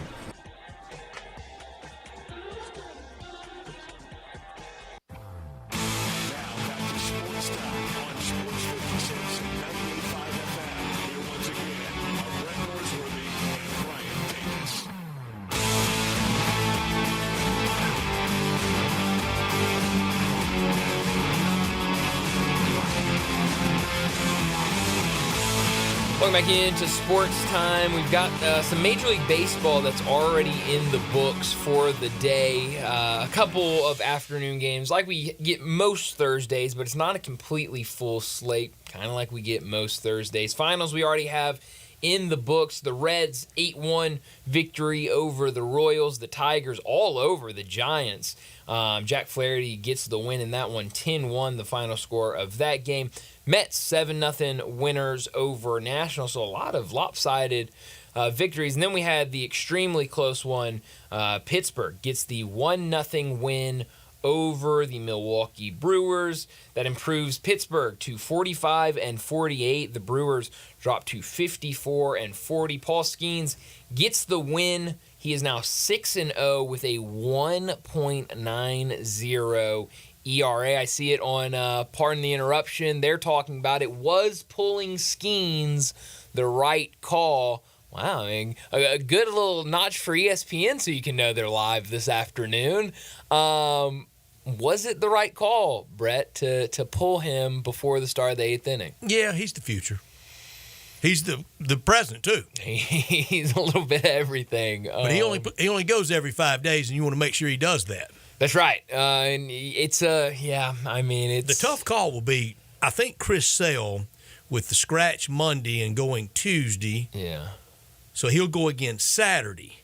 That's a pretty short turnover. It is short. Not necessarily for the physical aspect of it, but the bombardment of media with the responsibility of being the All-Star game starter. That's right. We know physically that guy's he's going to do his little Tuesday night as he does all year. Sure. But what he will do Monday and Tuesday in media availability will get very taxing. Oh, yeah, absolutely. And, I mean, if anybody is kind of the creatures of habit and they don't want their routine messed with, it's pitchers. And it's Chris Sale. It's definitely Chris Sale. I guarantee he's more superstitious than you. Oh, I'm sure there's a lot of Major League Baseball players that are more superstitious than me. It's down to those two as National League starter, isn't it? It feels like it. I think you feel pretty good putting money on one of them. I think it'll probably be Paul Skeens. I just think, when you talk about getting people excited for the All-Star game, we talk so much about the young players and the new names that are in this All-Star game. I mean, a guy that, Jeff Passan, who is the one guy, if I'm only forced to listen to one guy when it comes to Major League Baseball, Jeff Passan's probably going to be my pick. He just tweeted about Paul Skeens' outing today, and at the very end of the tweet said Major League Baseball's best pitcher since his debut earlier this season. I mean, he's been electric all season. So when you talk about great young talent, and we already talked, Brett, about Major League Baseball does not do a good job of promoting its own product, and especially promoting the young stars of its product. I think you have a great opportunity where, Brett, if we're honest, I know both of us are massive baseball fans, and we'll probably be watching the entire All-Star game. But for a lot of casual sports fans, a lot of casual baseball fans, they're going to tune in, they're going to watch the first couple of innings, and then they're going to say, okay, let me find something else to watch. What's on Netflix? What do I need to do tonight? I don't want to watch 9 innings of an All-Star game. They're not staying for 54 outs. No. And so if you can throw one of your great can't-miss rookies get him out there, get him out there and get him in front of eyeballs. So I think the more I've thought about it, because at first I was kind of like, Paul Skeens is going to play in a lot of All-Star games, and, there's going to be a lot of times he's going to be the starter. Give it to somebody else who, might not have that opportunity again. But the more I think about it, I think Paul Skeens strike while the iron's hot. Yeah, I think you throw him out there. I mean, he's going to sell a lot more jerseys and hats over the next few years. Oh, yeah. Chris Sale will. Oh, yeah. Chris Sale will probably be better come October this year. Oh, absolutely. Than Paul Skeens. Absolutely. But yeah, I think Paul Skeens is the answer come All-Star game. If the Cardinals had just split yesterday, with that Milwaukee loss today to Paul Skeens, would only be 3 back in the all-important loss column. But instead 4. Yeah, instead 4. The doubleheader, double loss, not great yesterday. That's what I warned against. Don't let saving the year get away from you right here at the tape at the break. Yep. Because this was the perfect, you had a perfect opportunity in front of you. A Royals team that I think is a fine team. I think you just want to split. Sure, they haven't been playing as good of baseball lately as they had been playing to start the season. So like you said, if you could split that, then go this weekend, and this series against the Cubs at home, and if you're able to take advantage of that series, I'm not saying 4 games in 3 days. 4 games in 3 games. If you can take 3 of those, you feel really good about that last time. I'll take a split of that. Sure. I thought yesterday's doubleheader sweep that really was easy for Kansas City to do. Yeah. Shows really highlights the dominance, the power of the American League, because Kansas City, they may make the playoffs, but they may not. Yeah. Right now, they would be 2 games back of Boston. And you got Houston and Tampa Bay that will give a lot of after-the-break pressure on that. Kansas City may or may not. I think St. Louis still will. Yeah, I mean, I think I feel better about... And the Cardinals are going nowhere in October. No. But you blink, you're going to miss the Cardinals in October. You're absolutely right. But I would say I probably feel better about the Cardinals right now than I do the Royals, because, I mean... But the Royals are a better team. They're a better team, yes, but I think we're still a year away for them, because I think there's still some 51-win team last year. Oh yeah, no, you're absolutely right, but I don't trust them. I haven't trusted them all year, and I definitely don't trust them down the stretch. So, I mean, I think in terms of just making the playoffs right now, and I think that also has a lot to do with teams around them. Like you said, you got Houston right there. You've got Tampa Bay. You got the 3 teams ahead of them right now. If something happened, like in the AL West, if Houston's able to go up top, then you'd have the Mariners in that mix. I mean, what if the champions, Texas, got hot? Texas, they get hot. I think there's a lot more unknown in the AL. NL, I don't trust the Padres. I mean, something could change with the Diamondbacks. They certainly proved last year what they can do. Can't trust the Mets. I don't trust them right now. Don't trust the Mets. Or the Cardinals. Or the Cardinals, for that matter. So I think I feel a little bit better about the Cardinals. But that's not really saying much. I think that's saying more about the teams around them. In 21 minutes, Dodgers and Pirates get going. Last night was a Phillies. Dodgers and Phillies. Phillies and Dodgers get going, and last night was a classic. And I think a win to 2 October, you could see these around at the end, and the Phillies are just better. Yeah, no, I mean it's so impressive. We talk about the Phillies all the time, how they've been playing, and then you see them. I think there's some people that can try to make the argument, oh, okay, well of course the Phillies are going to look good against this team and this team, but then you see them against a team like the Dodgers, and just really wins. overpowering them. It's been impressive, and I said I was really excited about this series, before it started, and to see what the Phillies have done. I think been tested in October, have the experience. Oh yeah, absolutely, plenty hungry. Yeah, so no, I think that's definitely a rematch you could see come October. We're singing Greg Gaston's song, aren't we? We sure are. We'll have to get his thoughts on this. We'll let him do a victory lap. He wants the fightings in October play. Of course. Why? I mean, how could you not? Maybe a lot of other people that wouldn't want them in there.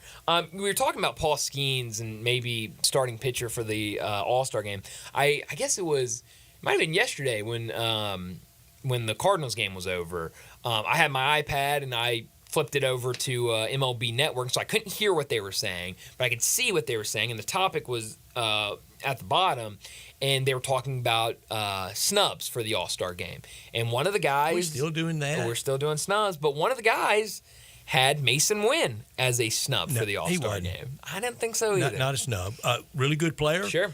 If it had broken right for him to be in, fine. Yep. But it didn't, and heck, everybody else made the All-Star game. So that's right. It's almost like snub at NCAA tournament time at 68. There's not anybody left out anymore. No, not anybody. And who knows, in the Make near a stronger future, case. Certainly nobody will be left out. That sounds like that's getting delayed a little. It has. They on expanded tournament. They're starting to delay, which I'm thrilled to hear about. Brett, you knew how opposed I was when that was being floated out there. I relaxed my opposition to it. I wouldn't mind it, but you got to divvy that pie up. Sure. Yeah. And they really don't want to do that. No, it's a lot harder. It's a lot easier. Do when we you're dare just talking ask about Sankey a basketball question? Ooh, at football media days? That would be worse than Egg Bowl prison, wouldn't it? Yeah, they'd take me to a special that's like holding sacrilegious. cell. Yeah, they're going to take you somewhere deep in the undergrounds of SEC media days. Right. Never see the light of day. Waterboard me. Yeah, you go down there and there's ask just about basketball. A giant television that's just I think I playing. have asked about basketball have you really? before. I think I have, yeah. I wouldn't dare, because, I mean, you talk about being sent off somewhere. Sankey wants it badly. He wants expansion. Oh, sure. Oh, yeah. Yikes. And he doesn't want it for the Rising League either. No. He wants it for those 3 letters, the SEC. And for teams that, look, you had since November to prove your worth. You didn't. Yeah, I mean, I say it all the time. I don't see any way, if you can't make it in right now, why you deserve to make it to begin with. I know we always talk about it. Oh, this team should have made it. And, yeah, there are the cases of that. But and it will be the Coaches Protection Act. It sure will. It sure will. And speaking of, and I'll tease it right now, but I want to talk about it at 5:30. I don't know if you saw this, Brett, but Doug Gottlieb, who obviously now is going to be the head coach of Green Bay and obviously still doing his radio show for Fox Sports, the basketball tournament, which is a summer yearly tournament, winner gets $2 million. Usually it's a bunch of alumni teams. One team has dropped out of the competition, and supposedly Doug Gottlieb's Green Bay team has been invited to play in the basketball tournament, but would be violating multiple NCAA rules. We still have rules? We still have rules, Brett. Who enforces them? It's a great question. But he has he put out today that he has appealed and trying to get a workaround, and he has his case to try to work around and get Green Bay to play in the basketball tournament this summer. Way to go. So that would be definitely interesting. He says he wants to use it as their foreign tour. He said, we will not go on a foreign tour or anything like that. I wonder how many teams are going on those type of trips. Oh, a ton. Because you can every year. Right. And so I don't know. I always forget how it's divvied up because they change I was it every told once by in a while. a college administrator, you were going to see a lot of that in because any money for something like that, We need it to pay the players. Yeah. No, you absolutely Times do. are tough. Well, you knew they times are would tough, be. Brett, all the time. So no, I don't know. Never enough money. Never. And then you see the NBA getting $76 billion for their media rights deal. So yeah, but I could argue that they are earning, but you could argue the players have earned. Oh, absolutely. But who did I see today complaining a little bit about? Well, you get an NIL deal here and you have a good year. Was it Dion? Might have been. It was somebody complaining that, and then they make $600,000 here, and they go over here and make $2 million the next year. That's called the open market. That's what it is. I mean, sorry about it. You do not own them. No. I thought we all agreed we didn't own them. We sure did, and we were all happy about it. But now, who was making that quote? I saw that quote earlier today. I'll have to look it up and see if I can find it. What part of liberation and freedom did you not get? That's right. Yeah, good for them. Good for those players if they're able to make it. Might have been Penny talking to somebody. It could have been because Penny was, and I didn't end up having time to listen to it, but Penny was on a podcast with Shaq. And I think that was it. I've seen a lot of people put out quotes from that. So that's probably exactly where it was because that was news today. And so I would not be surprised. I'll look it up during the break and see if it was Penny Hardaway that made those comments because that'd be something interesting to ask Greg Gaston at 5 o'clock. Let's go ahead and get to a break. When we come back, it'll be time for Big Number of the Day. Join the voice of the Tigers, Dave Woloshin, for Wolo and Friends. Weekday mornings from 10 to 11 here on Sports 56 and 98.5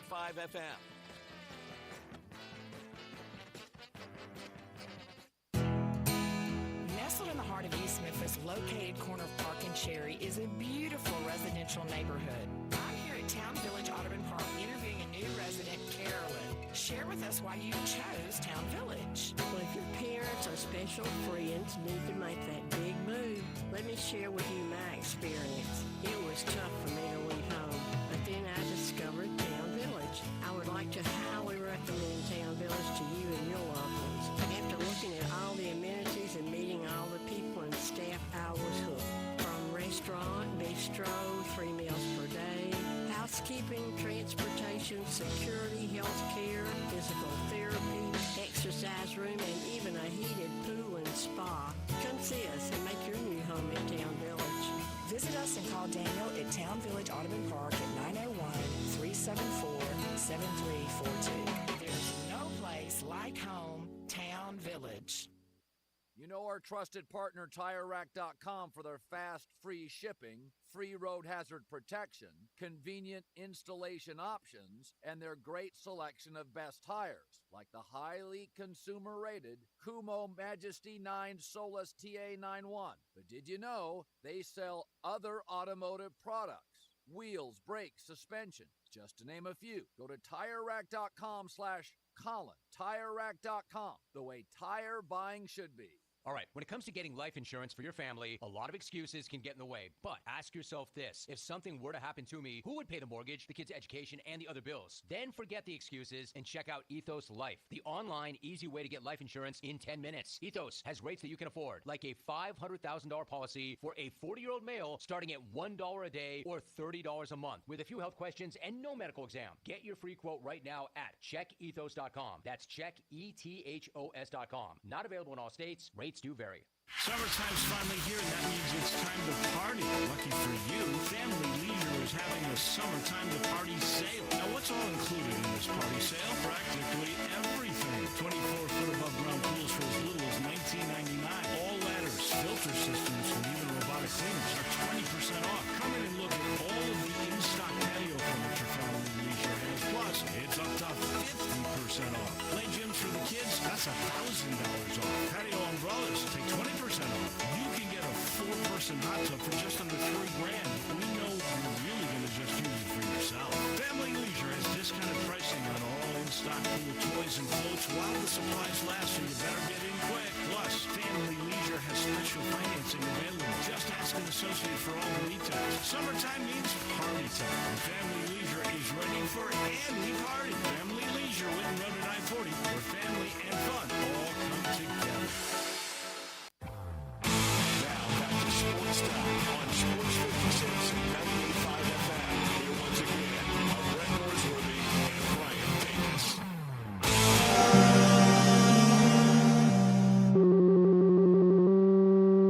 Big Daddy. Hello, Big Brand. It's a guy, he wants to be big, then he gets big, he doesn't want to be big anymore, then he gets small, but the suit's too big. Big Daddy. The big boy. You're a big guy. I think she's trying to pull a fast one on Big Daddy. The big number of the day. All right, Brett, I have two numbers, but they both go together. So one of my numbers is the number 1. My second number is the number 2. So I guess hand in hand with each other. And it has to do with Paul Skeens and his performance from today.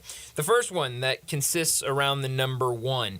In the modern era, only one MLB pitcher has had 2 road starts over the course of his entire career where he struck out 10-plus batters, walked no more than 1, and didn't allow a hit. That one pitcher is Paul Skeens.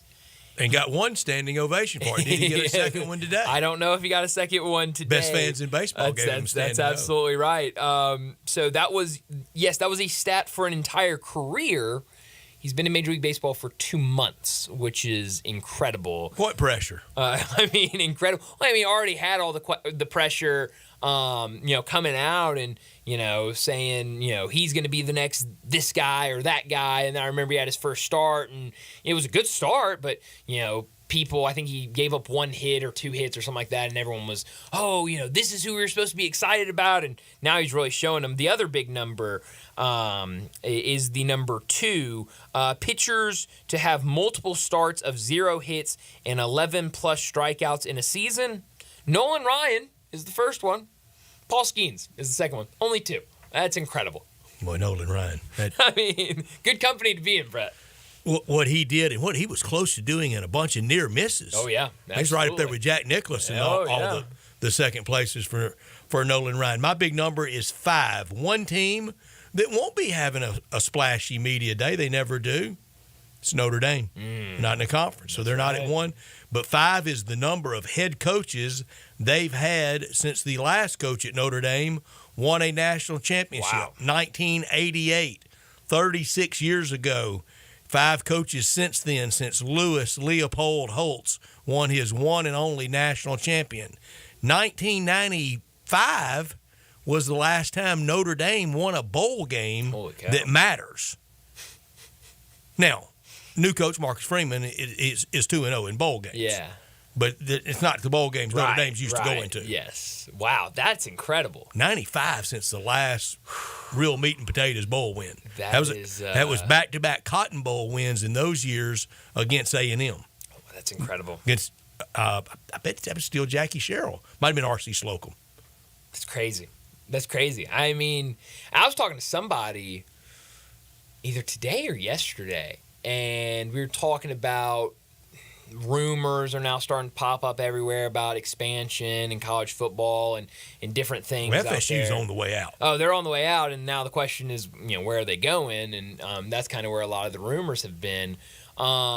But I was talking to somebody, and somebody put out a rumor of Notre Dame going somewhere. I said, I don't believe that.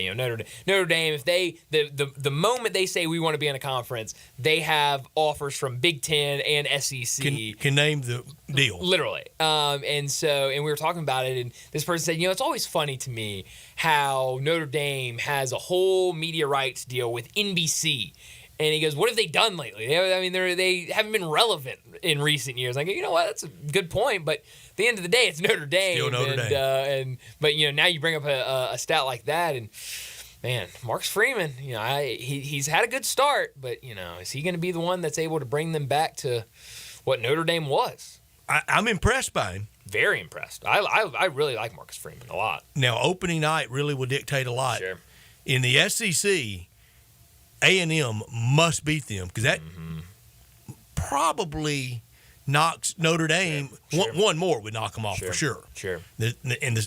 After that, it's cake to 6-7-0 if they beat A&M. Yeah, but you're definitely right. If you're the SEC, you want Notre Dame in week 1 to be scratched up, kind of over in Yeah. Reserve You got to do some work to get in category. Penalty box. Yeah. So, I love a good penalty box. Thank you. Always good for great hockey reference. It's beautiful. I would. That would get me in SEC Media Days Guantanamo to have a hockey reference. Yeah, get a hockey. What would SEC Media Days prison look like? I mean, in my mind, there's just like a giant screen that's replaying the Arkansas. Kevin Warren State from the old game Big Ten would be running it. Well, that's true. Yes, it's an interesting. Yeah, having to watch that State Ole Miss game. Yeah, that's watching the Mississippi State Auburn 3-2 game. Oh yes, probably that would. Yeah, just loops of those games. Any Dave Rowe highlights on old JP game. There you go. Oh yes. When he called the pylon the pontoon. Okay. All right. Yeah. I think that would be you're strapped into a chair and just you have to watch those replays. With electric shock. we should joke about torture. Well, then let's not ask basketball questions at SEC football. Or mention hockey. Or mention hockeys, and we'll be fine. Brett, you mentioned a quote earlier. Civilized people shouldn't talk about torture, should we? Well, I guess not. You mentioned a quote in our last segment about NIL and stuff like that, and we didn't know who it came from. And then you said it might have been from Penny Hardaway. It was. And I saw that quote. Yeah. And again, I would love to hear the context of it. Because I think he was probably voicing it into for sure to build a better NIL world. Yeah. But bottom line, I don't think there should be any limit. Oh yeah, yeah. Because if you start limiting, that's not player liberation and freedom. Right. But we wanted this, didn't we? Oh, absolutely. Now we got it. 100%. I bring this up, though, because there's another quote in here. Jonah Dillon did a story about what was said. And like I said, I'll probably go back and actually listen to the podcast probably later tonight or tomorrow and kind of hear all of it. But they talked about NIL and what Shaquille O'Neal would make in NIL money if NIL had been a thing when he was at LSU. Penny. And Penny, another good one.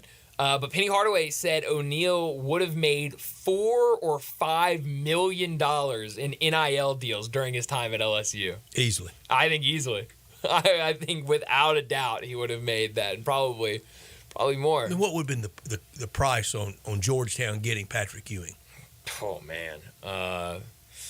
And to keep him for 4 years. Yeah, and that's Tim Duncan at Wake Forest. That's a big difference of just getting him there and being able to keep them around. Shaq would have fetched a lot. Yeah, he would have gotten a whole lot of money. So it's kind of fun to think about that. I bet Shaq at Baton Rouge at LSU, it wasn't tough on him. No, probably not. He really came through for him too. He sure did. And yeah, definitely. What would Pistol Pete had gotten a generation before that? Yeah, that's another good question. Fun game to play with what would these former guys have made in NIL? But we need to go ahead and wrap up our second hour and get to a break. And when we come back, we're talking a ton of Tigers with Greg Gass, and he's back from his vacation, and he joins us next.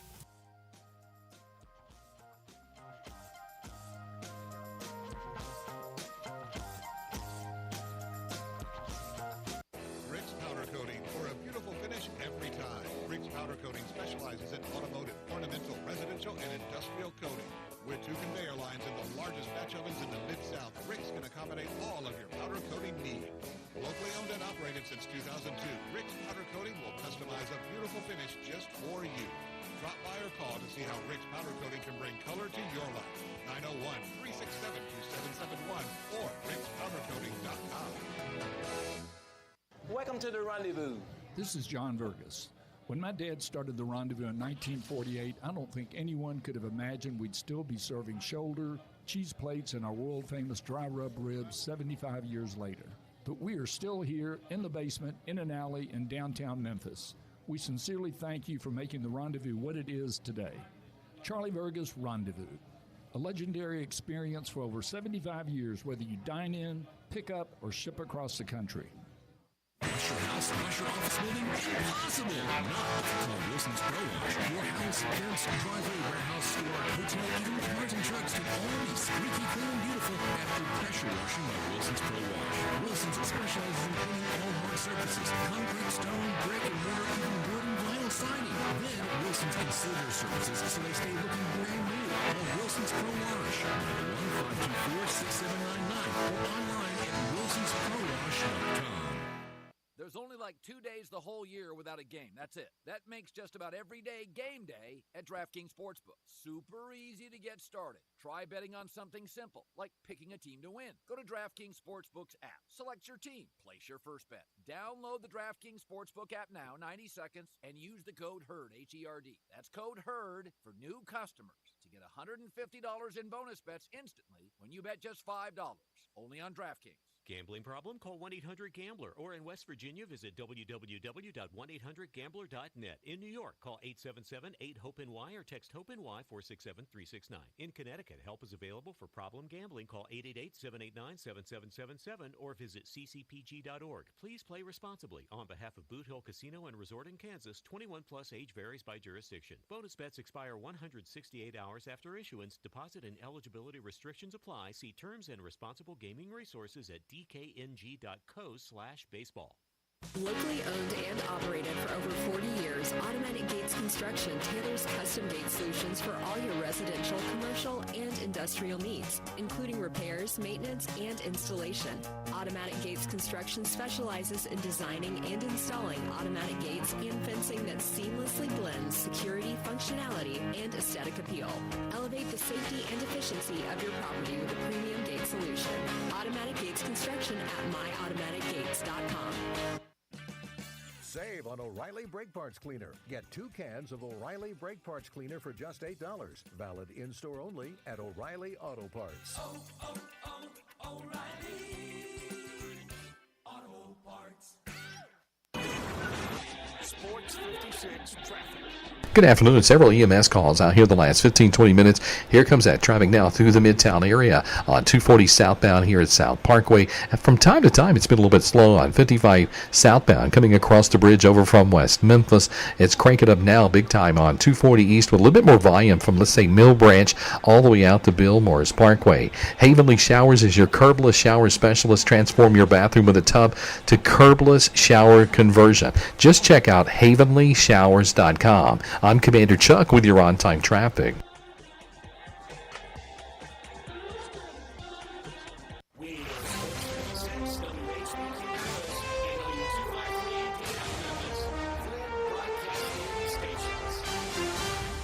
From the Tigers sideline, it's Tigers Talk with Memphis broadcasting legend Greg Gaston. Hear Greg weekday mornings on Sports 56 Mornings, along with Eli Savoy from 7 to 10, right here on Sports 56 and 98.5 FM. On Twitter X at Greg_Gaston. Here's Greg with Bryant and Brett.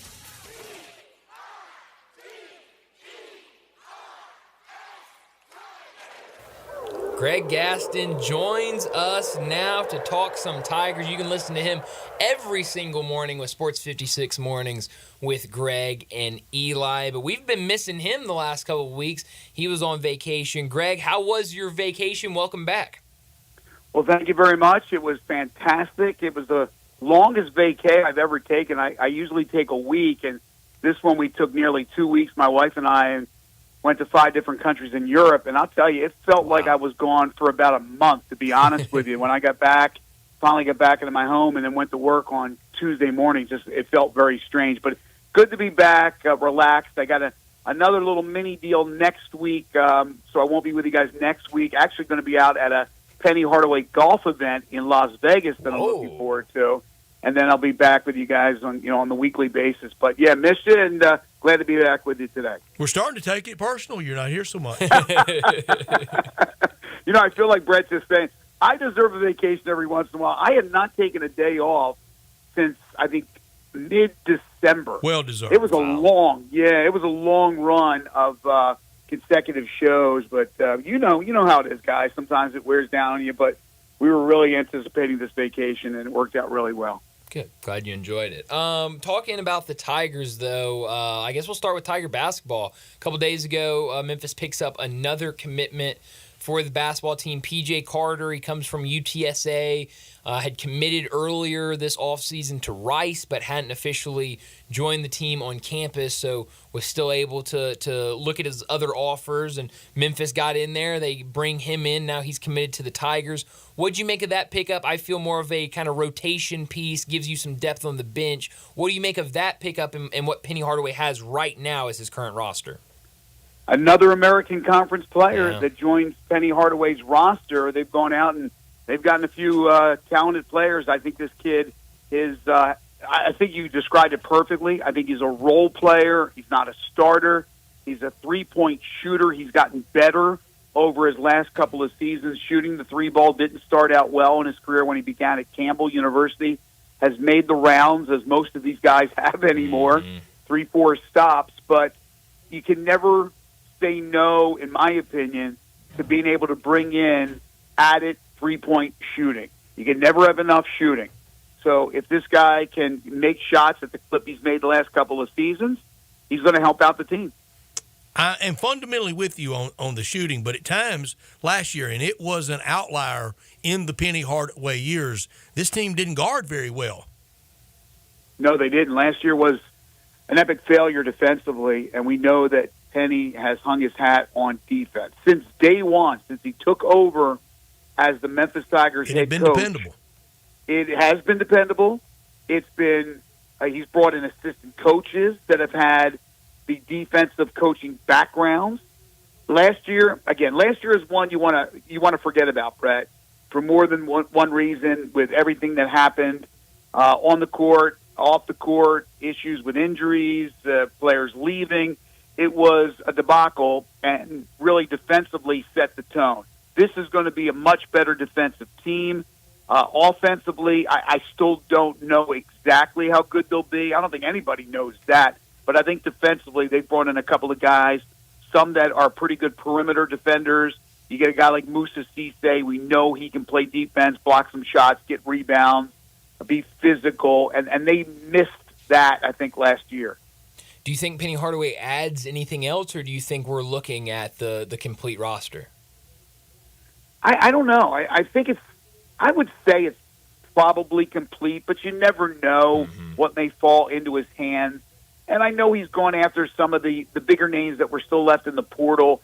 And whether it came down to Memphis not being able to afford that particular player or the player's asking price was too much. And I hope it's the latter. And Penny said, you know what? That's fine. We don't need you. We're not going to spend that type of money. You're not worth it. It's weird saying that about collegiate sports, but it is the case. I hope it's the latter. But they missed out on some of those guys. So, yes, I think that if you find somebody that fits what you need, if you need anything in your opinion, and I'm talking about Penny now, then maybe he gets that player. But I think they got to be close to scholarship limitation. Wouldn't you think, Brian? They're really close. Yeah.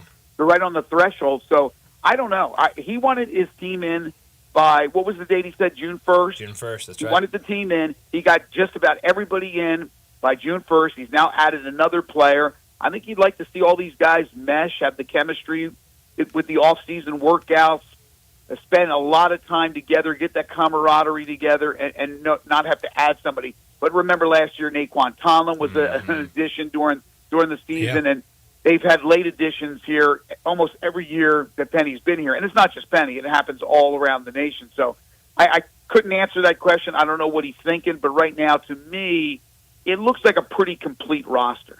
Schedule really coming together, and at Mark Torvik's site, he's got it laid out from opening night on, and we know 8 games, and we know there will be 3 more in Maui. Really, only about 2 more to add. Opening night starts on November 4th at home against Mizzou. Let's go through all those games. You got it. You got that schedule in front? Yeah, I got it. This is at least what it is now. Obviously, we know 2 more games are going to be in there, and then obviously this doesn't have Maui, but we know that will be around Thanksgiving. And I won't say Maui is going to be released any day, but I would say in the next 3 to 5 weeks. Oh, yeah, definitely. I would think so. I would think so. So here's what the non-conference slate looks like right now. Monday, November 4th, home against Missouri. Saturday, November 9th, away versus UNLV. Thursday, November 21st, neutral against San Francisco. Then you'll have the Maui right in there after San Francisco. Neutral against San Francisco, but in San Francisco. Right. They're going to play at Chase Chase Center, where the Center. Warriors play. Sunday, December 8th, home against Arkansas State. Saturday, December 14th, on the road against Clemson. Wednesday, December 18th, away against Virginia. Saturday, December 21st, home against Mississippi State. Saturday, December 28th, home against Mississippi, and that's all we know right now for non-conference. I don't want to go W's and L's on July 11th, Greg, but that's tough. Yeah. Well, that's 11 games, as you guys said. You know you're playing 18 conference. So we're going to add two That's more. 29, so there's two more. It's interesting. I was talking to somebody today who said, well, I think the schedule's complete now. And I didn't do the quick math in my head, but I was like, oh, okay. And now that you bring it up, yeah, that's two less than what they'll play. What do you want out of those two? You want two more toughies or two gimmies? No, I think want the gimmies. two that I think the two that they'll end up. Look, they got to have enough home games for their schedule, and it would be nice, to have a power come in to really heighten that home schedule for potential ticket buyers and season ticket buyers. But I think more than likely you're going to get a couple of those bye games. You play the teams, they make a little money off you, you get dubs. Yeah. I think opening against Mizzou and having Mississippi State, Arkansas State, and Ole Miss come in will really help with sales and attendance, because all those will bring some to really good crowds. They're all regional teams for the most part. Even Mizzou is not, it's not like it's the West Coast. You have Arkansas State, which they've only played now. This will be the third time in 14 years. Quick trip from Jonesboro. Not like they have a huge fan base, but a lot of fans that are in the area will make it to FedEx Forum. And then, of course, Ole Miss and Mississippi State, you're going to draw well there. And those are weekend games. Right. I think it's a pretty solid schedule all around, and I think the home schedule is pretty solid as well. Yeah, I'll be curious to see what he does in those final two. Look, if he can get another big opponent, he probably would. I love that about Penny, that he doesn't back away. He wants to play anybody that is willing to play him in a home and home. Now, he's not going to be willing to go play at two away games and never get the return home. He's not stupid. He's not going to do that. Kansas. Right. And he's played the neutral court games, and they'll probably continue to do that. But you don't want to have too many of them on your schedule each season, because that takes away from the possibilities of those home games and, again, season ticket sales, or just ticket sales in general, which is the most important thing financially, right? It is. To make money out of the deal of playing the game of basketball. So, yeah, I like what he's doing. I've always liked it. I've never questioned what he has done schedule-wise. And we know Maui is going to be difficult. I will say this on July 11th. I will not freak at Maui if it's 1-2 or 0-3. I will not. No. Well, think about this. The last let's hold off on this past season first. Let's go back a couple of seasons. They've always played those early season tournaments. And we've always stressed the importance of those early season tournaments, especially for seed if you make the NCAA tournament, because of the issues with the conference, right? So you want to have a good start. You want to win some of those big games. And they pretty much struggled out of the gate. 1-2, lose a game here where they should have won, and they're not off to a great start, and now you're playing catch-up. This past season, it was the opposite, where they got off to the quick start, and then things went south, and they didn't make the NCAA tournament. So the point I'm making is I don't think there's any rhyme or reason. I think you would want to get off to a quick start. You'd want to win every game that you play, certainly, but I think you're right, Brett. Valley is going to be extremely tough. It's going to be a brand-new roster. Who knows if they'll be clicking that early. Maybe they will, maybe they won't, but it won't be the end of the world. But you have to do damage in your non-conference, because if you don't do damage, even if you win the conference, which you're expected to do, hopefully it's a big bounce back from this past season, you are still going to be a 9 or an 8, maybe at the most, or a 10 seed. And that's what you're trying to avoid. You want to get to the tournament, but you also want to be seated properly where you can make a legitimate run. Talking to Greg Gaston. He joins us every single week to talk the Tigers. And, Greg, I don't believe we've talked to you since the Tigers announced their new athletic director, Dr. Ed Scott, comes over from Virginia. What did you make of that hire and what you've heard from him since he has been named the new athletic director? Yeah, when it first came out that they have hired Ed Scott, I just heard his name. I did not know a lot about him other than the ties with Virginia. I've done a lot of homework since. I've talked to a lot of people. They are extremely excited about Ed. They say that not only is he an intelligent guy, he's a leader, he's energetic, He has a good vision for the future. He's young with that, the young enthusiasm that you want, yet he also has a resume that shows that he's had those years being a part of Virginia. You're part of the ACC. You're part of big-time football, big-time basketball.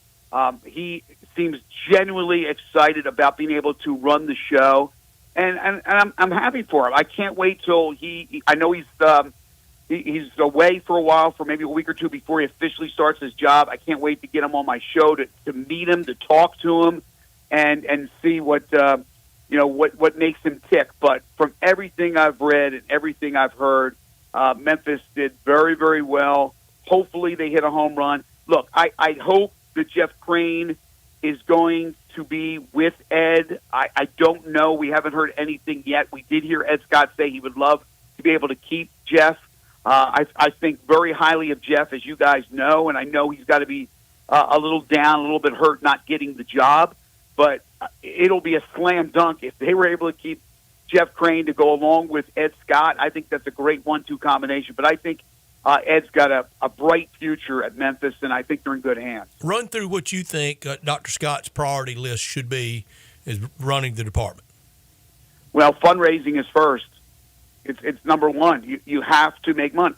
Money makes the world go round. I hate to say that. I hate to make it so simple, but it is. It's got to be number one. He's got to get out there, and he has to be very available to everybody, to be available to sing the praises of this university. He has a lot of friends in the business that he has now established since his time becoming an administrator, that he can help spread that word about Memphis, that the word seems to hit roadblocks, and people don't, I think, fully understand the capability and the possibilities of the University of Memphis. And I think Ed, with his contacts, would be it would be very advantageous for him to do that. I think he will. Look, I'm not going to sit here and say, oh, he's getting Memphis into a power conference, but I know that's his goal.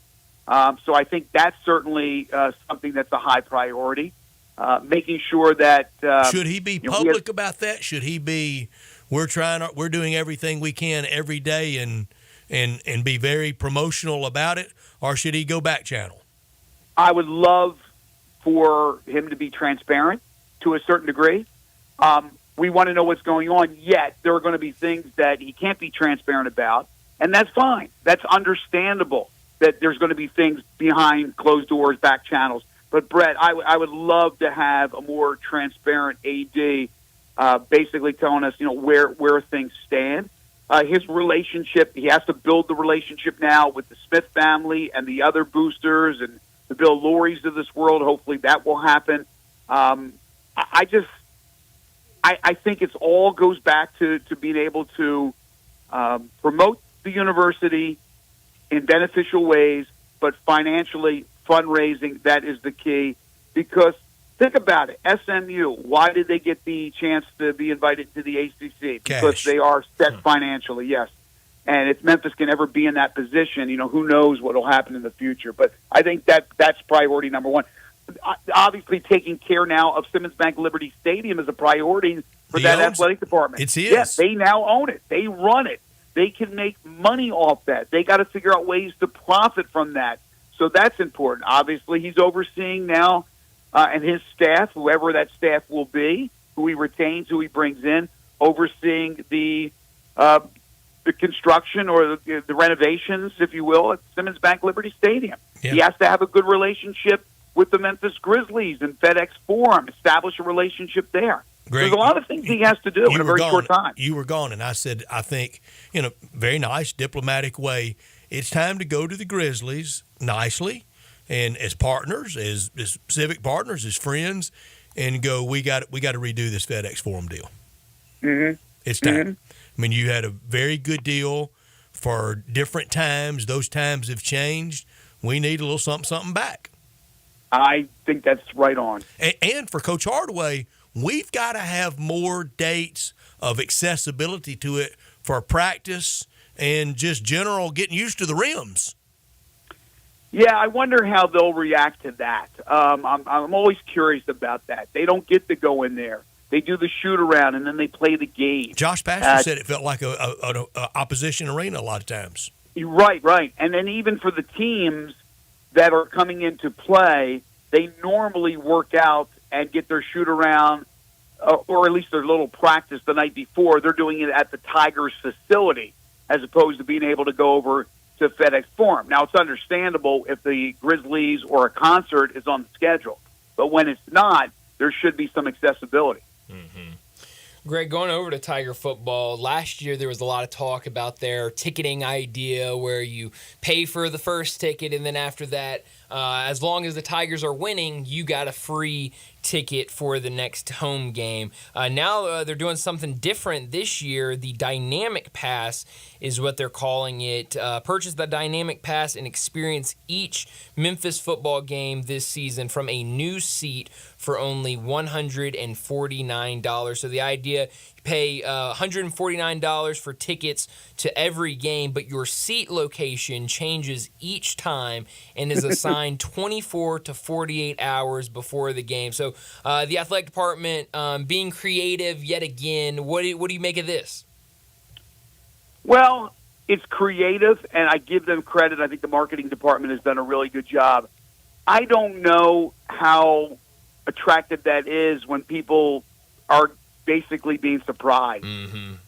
Right? When you purchase something, you don't want to be surprised. You want to know exactly what you're getting. I mean, it's like, okay, your seat is going to be upper deck. You know, That's right. I don't know. I don't know, but I give them credit for thinking outside the box. Remember, it's limited seats this year. With Make it fun. With the renovations, do some things that are outside the box. But, I don't know. We seem to be on a downward trend of people buying season tickets. I talked about this on my show earlier today, that people are more apt now to buy packages where it's 4 games or 2 games, or wait around and buy the game by game, the single game ducats, maybe even look for specials for that particular game or whatever the case may be, the Kroger tickets and all that stuff. So the season ticket holder, while there's still season ticket holders out there, it's always about supply and demand. If the demand was that serious, then you better buy season tickets or you may get shut out. That, unfortunately, is not the case. So people now have time on their side and they can wait. And while I think it's great for the university if they got a lot more season ticket holders, I think, and I would bet, that it's a downward trend at a lot of different programs. Now, the big boys that sell out all their games or get close to it, that's a different ballgame. But schools and programs at Memphis's level, I would think that the season ticket holder has dropped the numbers over the last few years. Have you even gone through in lightly shaded pencil W's and L's a single time yet? No, you love that, Brett. I'm waiting for Brett to hit me. All right, NHL next year. Let's go over the game. I love it. You don't know? You want to know what the Utah Hockey Club is going to do next year? Hockey expert Brett Norsworthy. Second hockey reference of the day for me. I will. I'll be ready to do it in August when we are close to starting the season. I'm fired up. I know we're. Well, what are we about the 7-week mark or thereabouts, Brett? As far as the start of the season, 6 for wow. week 0, 7 for the Tigers. Yeah, so we are getting very, very close. But I'll be ready. On one of these shows, I'll be ready to make that prediction with it. There you go. I like it. Last thing for you, Greg. You mentioned you're not going to be with us next week. Taking another. You'll be working on those W's and L's. That's exactly right. But that following week, Monday and Tuesday, will be American Athletic Conference Media Days in Dallas. What would be a question you would have for Ryan Silverfield at Media Days? Great question. That's a good question, Brian. What would I ask Ryan Silverfield? Let's see. Boy, you're hitting me on the spot with this one. Ask him his W's and L's. Oh, I think I would ask him. And coaches don't want to look at the possibility of losing games, so it would be hard for him to answer this. But if I would phrase it, Coach, you're going to have a challenge. You go to Tallahassee, you play Florida State, one of the top programs in college football, and I know you guys will be ready to go, and hopefully it'll be a heck of a game, and I think it'll be a heck of a game. But if you are not able to win that game, and I know it's non-conference, it's not a conference game, and you face a little bit of adversity early in the season for a team that has high expectations, not only from yourselves, but from the media around the country that continue to pick Memphis or Boise, it seems like, as that team to come out of the group of 5 for the playoffs. How will you handle that? What will you say to your team? How do you think the players will handle a little bit of adversity if that happens? You can't let it be a one-game season. You can't let that make you or break you. No, you cannot. But you wonder how each individual 18 to 22-year-old reacts to something like that. Yeah. And we will talk about it because we know that it's certainly not the end-all, be-all if it doesn't happen. Now, if it does happen and they're able to win that game, Katie bar the door. But you still can't have slip-ups against any team in that conference that you're supposed to beat. I'm not going to name names and embarrass schools right now, but you know where I'm going with that one. But if you do lose that game, again, all your goals are right there in front of you. It's just making sure that everybody's on the same page. But that's better than asking about the backup quarterback. Everybody's go-to question. Yeah, exactly. Right. And then, of course, you have the interesting combination of Navy early in the season in Annapolis. How improved will Navy be? Because Navy is all about that quarterback. They get a quarterback. They got a chance. And I haven't spoken to my buddy Pete Medhurst here lately about what they got, if they got the quarterback coming back, or they got somebody new. But if they got somebody new and he could play like a couple of those quarterbacks from the past, like a Keenan Reynolds, that's a big challenge for Memphis as well. And that's right after Florida State. Is that correct? Yeah, the week after. Yeah, so that's tough Troy early on. That's right. Right. So you got that. You got those two together, and then of course you have those conference games of note that are all on the road of significance, of subsequence. South Florida, Texas, San Antonio. UTS, exactly. So this is a daunting schedule. Have you been back in that dome in San Antonio since that fateful night? No, I have not. I have not. You could break into hives walking in there. You know what? I would have been, Brett. I'm trying to think if that was I think that was the in the AAF. In the AAF, we were about to go to San Antonio when they closed up shop. Is that right? Yeah. Holy cow! Yes. Wow. Might have been a home, Greg. You don't need to go back. Yeah. Maybe not. Good Lord. Well, Greg, enjoy Vegas next week, and we'll talk to you in a couple weeks. Sounds great, guys. Thank you. Thanks, Greg, so much. Greg Gaston with us every Thursday talking the Tigers, and he has had a good vacation, headed off for another one, and well deserved. Sissy's Log Cabin, they're the official jeweler of the hometown teams, the Memphis Grizzlies and the Memphis Tigers. Great new location. It's been open at 4542 Poplar.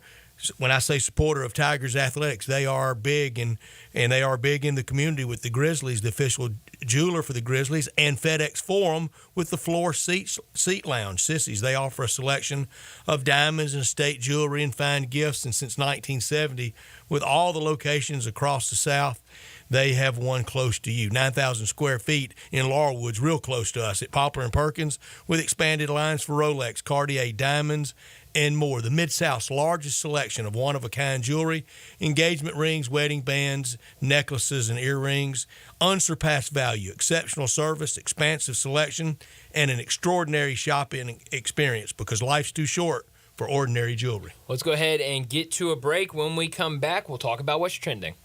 Broadcasting from the Family Leisure Studio, we are Sports 56 and 98.5 FM. Top Gun is the largest indoor range in the Mid-South, but size isn't their only difference. Top Gun has the best instructors with over 300 years combined experience and classes all the way from first shot to master marksmanship. Plus, Top Gun is affordable. Gold membership is just $48 a month. That's just $1.60 a day for unlimited range time, free gun rentals with purchase of ammo, and members lounge access. Top Gun, 2770 Whitten Road and TopGunMemphis.com. Always shoot with the best. Top Gun Memphis. Cork and Barrel in Hernando, Mississippi, a Southern gem for over 15 years. Check out their bigger, better, bolder new location, 2595 McInvale Road, Hernando. Huge selection, incredible pricing. Choose from hundreds of bourbons, tequilas, rum, scotch, and vodka. Over 1,000 wines from fine to very simple picnic wines. At Cork and Barrel, it's all about serving you. Open Monday through Saturday, 10 to 10, where the fun begins and the liquor and wine never end. Cork and Barrel, 2595 McInvale Road, I-55 Hernando, exit 280. At Progressive, we know there's a lot of things you can track. Steps, calories, heart rate, your pet steps, screen time, the whereabouts of your favorite celebrity, how long you slept, how long you didn't sleep, how long you thought about sleeping, how long you thought about sleeping. But none of these things could save you money, unlike Snapshot from Progressive, which customizes your rate based on how and how much you drive. It's much better for your bottom line than tracking your Cocker Spaniel's resting heart rate. So download the Progressive app today. Progressive Casualty Insurance Company and affiliates. Snapshot not available in California or from all agents. Surcharge possible for unsafe driving.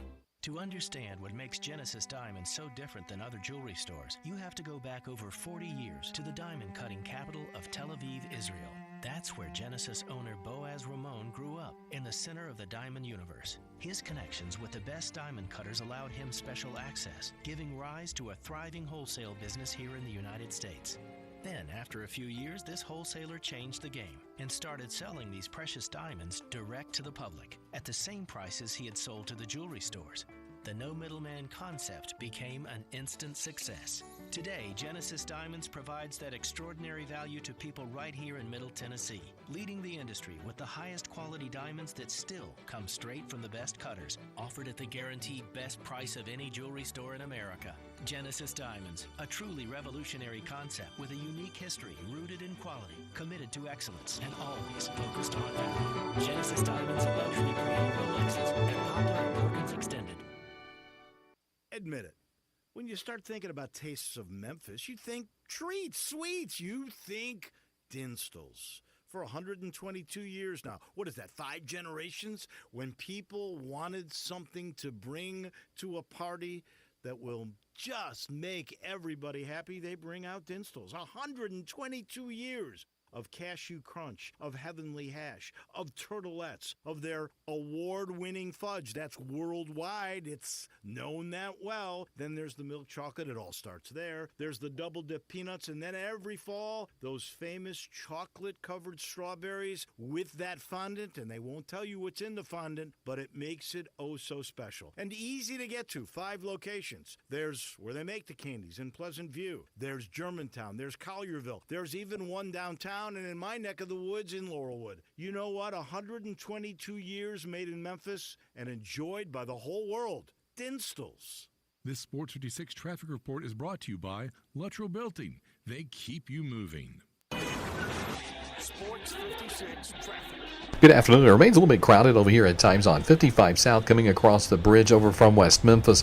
It's just been on and off there. It's picked up and down through the Midtown area on 240 southbound over here in Norris. That normal buildup, let's call it that, on 40 going eastbound here from Sycamore View Road all the way out into Fayette County. There's been some sneaky radar out through there earlier, so be careful. Weimer's Jewelry, 7525 Highway 64 is your full service, family-owned jewelry store. Shop local, save a lot of money at Weimer's Jewelry over there on Highway 64. I'm Commander Chuck with your on-time traffic.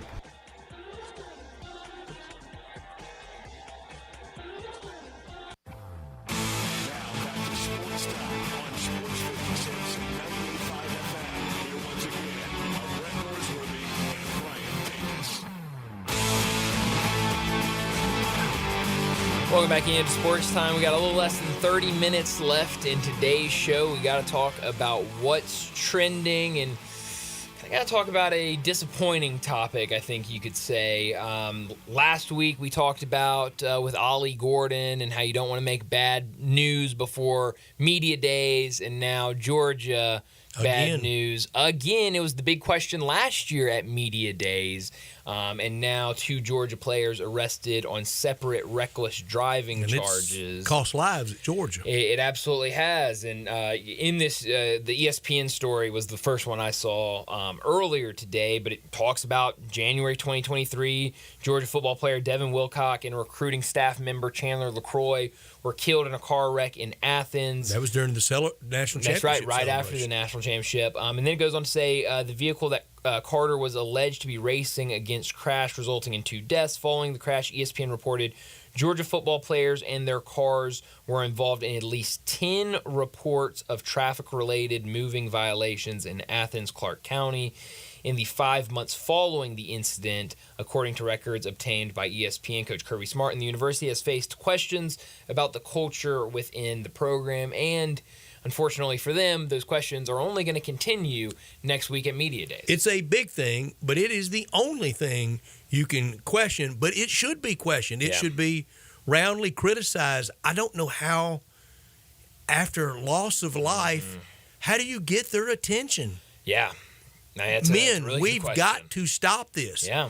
You cannot threaten them. Almost the Mike Gundy defense of bringing Ollie Gordon to Big 12 Media Day. You cannot threaten them with playing time. No. You threaten anybody with playing time, they're out of there. Yeah. And they're going somewhere, and you look up, and they're playing you and beating you. Yeah, and that's, I mean, it's such a weird situation. So, and the old, meet me over at the stadium and we're running the steps till you drop. You can't risk that. Nope. They wouldn't go for that. Nope. I don't know how you can stop it. I don't either. You can't come close to everybody check your keys in. No more driving. They all go, no, I'm keeping my keys and I'm driving out of town with them. That extremely expensive car out there is mine that I got with my NIL money. You're not taking my keys. I don't know what you can do. I don't know how you scare them. I mean, you would think if the going loss of to life, funerals didn't, what will? I have no answer for you. And that just leaves them hamstrung by it. Yeah, no, you're absolutely right. I mean, it's a weird situation and one that you don't want to be in at all in any case. But you can't find them. No. But I mean, it happens all the time, and it's almost. You withhold 1 cent from that NIL check. Please. It's front page of the Atlanta Journal-Constitution next morning. Absolutely. And I mean, so it's gotten to the point at Georgia where you hear college football player arrested for reckless driving or DUI or something like that, you immediately go, oh, it probably was Georgia. You know, I mean, because it happens way too often. And we as the public, we can't get desensitized to this. No. We can't. Okay, that's college. No. I mean, it's an extremely serious thing, and last night, I want to be very clear. It doesn't say anywhere that drinking or anything was involved. It was just reckless driving. I believe they were going 75 and a 40, according to the reports. So just driving way too fast and just way too reckless. And you're right. I mean, I don't get the fascination with that. I don't either. I remember being at that age and having people saying, "Let's race me," and I'm good, man. I'm not gonna race anybody. Your car's faster than mine. I can already tell you that. That's for NASCAR. We don't need to try to race to prove it. But yeah, it's a bad situation, and that's going to be the biggest questions next week to Kirby Smart when it comes to talking to the media and talking to everybody of what's going on. We had these questions last year. And nothing's changed in a year. And Nothing has changed. It's still a big issue. But and it's not just at Georgia. No. It's not just at Georgia. Those headlines could be at a lot of places. That didn't make it right. Everybody's doing it either. No. But the consistent pattern at Georgia. Georgia has faced a lot of it. Sure. They faced a lot of it. And when you're a powerhouse like Georgia is, when stuff like that happens, it's even bigger news than what it would be at somewhere else. Horrible to think of. I don't know that Kirby Smart could make it through if there were another fatality. Yeah, I don't know. I don't think so. I mean, that's awful to even think about. But you're right. I mean, a coach that's had multiple players. Only thing that could stop him from coaching dominance. 100%. 100%. Because he's winning 2 or 3 more low side. Oh yeah. Yeah, low side. I think you're absolutely right. But no, it's just a bad situation, and just kind of another. You just hated to see that headline earlier this morning that we were kind of in, and we're officially in that time of the summer. Every building out there, just get me to August 1 where I have a little more control. Yes, just a couple more weeks, get us there to fall camp, and let's get ready for the season. But with this liberation and freedom, you've lost a lot of the intimidation threat of a team. No, you're absolutely right. The old screaming and hollering coach. I mean, that falls on deaf ears now. No, you're right about that. So I don't know what you do, but you gotta do something. And I don't have the answer. I don't for it either. right now. So it's a very weird situation. I just hope it's not anybody else harmed. Yeah, no, I hope we don't get to any of that extremes. I'm curious, Brett. Everyone loves talking draft and stuff like that. Sunday night we'll have the MLB draft. How much intrigue do you have in the Major League Baseball draft? Very little. Won't watch any for a lot of reasons. Right. Being busy, first of all. You'll be very busy. But no, it's a little slow, and I'm not that familiar with the names. Nothing close to NBA and NFL. Sure, and it's starting to get a shorter process, but a lot of times that process from draft night to Major League debut is years, and it makes it, I think, harder to get invested in those names. But the guy that I think is probably going to go number one, I think, is fascinating. Travis Bazzana plays at Oregon State, had a great career at Oregon State. He's Australian. I've just learned a lot about him. There's a big story, profile story about him yesterday over at the Athletic. Oregon State's pouring him out. They sure are. A great program over there at Oregon State. But he's Australian. Grew up, get this, Brett, playing rugby and cricket, and gives a lot of credit. Be tough. You sure do. Gives a lot of credit to his hand-eye coordination to playing cricket. Now, he's not ambidextrous, is he? No. But we've had those. We sure have. But we have those. In cricket, one out and you're done for the game. You get one out, you're recording out, batting, you're done. Over the top rope. You don't hit anymore. Yeah, you're not hitting anymore the rest of the game. Now, it's. Paul Goldschmidt would have a tough time with it. He sure would. I had to do it, didn't I? Yeah, you did. But so he says that, like, growing up playing cricket, and like only you get one out, you're not batting anymore. Like it really had him dialing into his hand-eye coordination, being able to make contact and drive it. And then once he started playing baseball in Australia, which who has the first pick? Not a popular pick. Who is it? The Guardians, I think. Guardians.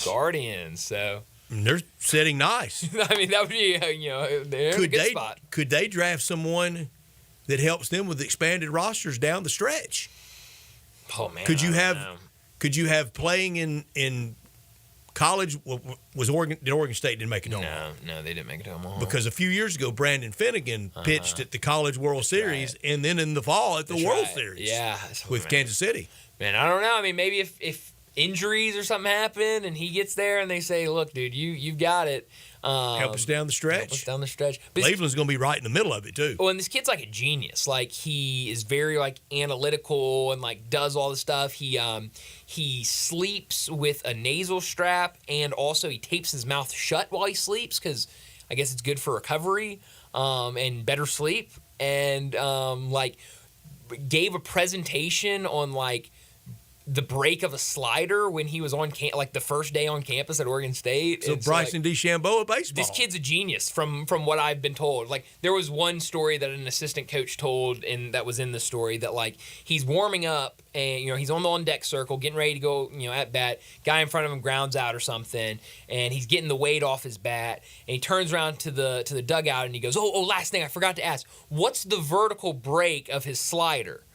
And everyone was just sitting there and then finally, one of the analytic guys on staff was 14, and he's like, "All right, perfect," and then steps up and laces a double. He adjusted in the batter's box because of that. Mm-hmm. Yeah. Can't see Yogi Berra ever doing that. No, I don't think so. Think Pete Rose ever did that? I don't think so. New Pete Rose documentary coming out on HBO. I saw that. So I'm excited about that. I got to see a little bit of the preview for it, but not much. Great, tough player. Yeah. Horribly tormented. Yeah, a lot came with it. Did. A lot ties with the name Pete Rose. Rookie of the year in '63. How about that? Playing second base. Really? Yeah. Wow. All right. Good for him. Tough player. Tough guy. Oh, yeah, absolutely. Tough player. But I'm excited about that. I'm a little excited because I'll be honest, I watched the MLB draft a little bit, but just kind of in passing. I don't really know most of the guys, but this guy I'm excited about. Maybe. Yeah, I don't think it'd be many Major League Baseball draft watch parties. No. Connor's a big Major League draft guy, but he's also a big college baseball guy. You stay with it for every round, Connor? Oh, definitely not every round. But you'll stay with it most Sunday night. Yeah, White Sox season starts Sunday night. That's right. Yeah. Where Sox do they haven't pick started in season. first round? 5. Okay. Who's the guy at 5? What I'm looking at has J.J. Weatherholt. Okay. I'm not too big on Weatherholt, but Who's like at 6? Like, I mean, who's in the range? Where'd he play college? J.J. Weatherholt played at West Virginia. Yeah. Okay. At 6, they got Hagen Smith. I love Hagen Smith. That'd be a good addition. Yeah. He was their horse on the mound. Hagen Smith would be a good pick. Hagen Smith, because the Cardinals drafted like 7, so they're not far behind. They're in that same area. Oh, I was listening to the Cardinal game a couple nights ago, and heard them talking about coming up, promotional for SEMO night at the ballpark. All right. I wonder if they'll have those soft tossing too slow guy at the ballpark. They might. I don't know. That had the Arkansas announcer all Oh sore. man, had him in fits. That's great. Are they doing? I think I might. Or it was one game that I think it was the Cardinals. They were doing like a promotional, or maybe it was one of their minor league teams, and it was like a hat that they were doing. And on the front, it was the regular team's logo, and on the side, it was like Missouri State's logo. And I was like, that's an interesting hat. I saw that. I don't remember if it was the Cardinals. It might have been Springfield. But I saw it, and I was like, that's a weird hat. That's like your hat. You have one of those hats but it wasn't for anything. It was like mismade, wasn't it? Yeah, mine was a Titleist hat that the late, great Jay Hasselman gave me. And it's Titleist on the front, white golf cap. And it has Ole Miss on one side and the Cardinals on the other. And it was, mismatched Just a hat. mess up. Mm-hmm. And, I mean, nobody more perfect to and he get said, that hat than you. And he, out of a box of hundreds, and he goes, look at this.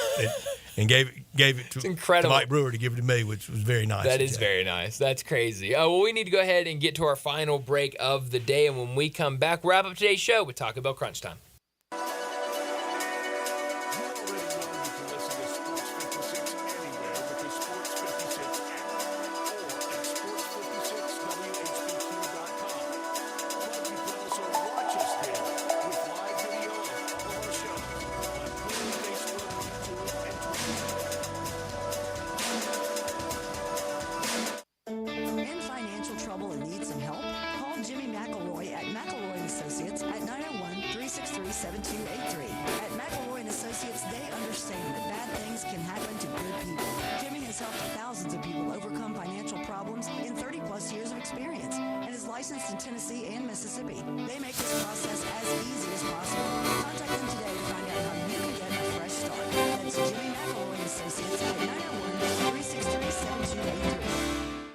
eBay Motors is here for the ride. 120,000 miles of night drives, daily commutes, and who knows how many. Through countless fixes, elbow grease, and a new radiator, you kept your ride alive. With eBay Motors, you have over 122 million parts to keep it running. And with eBay Guaranteed Fit, they'll be the perfect fit every time. Plus, at these prices, well, we're burning rubber, not cash. Keep your ride or die alive at ebaymotors.com. Eligible items only. Exclusions apply. Summertime's finally here, and that means it's time to party. Lucky for you, Family Leisure is having a summertime to party sale. Now, what's all included in this party sale? Practically everything. 24-foot above ground pools for as little as $19.99. All ladders, filter systems, and even robotic cleaners are 20% off. Come in and look at all of the in-stock patio furniture Family Leisure has. Plus, it's up to 50% off. Play gyms for the kids, that's $1,000 off. Patio umbrellas, take 20% off. You can get a 4-person hot tub for just under $3,000. We know you're really going to just use it for yourself. Family Leisure has discounted pricing on all in-stock pool toys and floats while the supplies last, so you better get in quick. Plus, Family Leisure has special financing available. Just ask an associate for all the details. Summertime means party time, and Family Leisure is ready for any party. Family Leisure, Whitten Road at I-40, where family and fun all come together.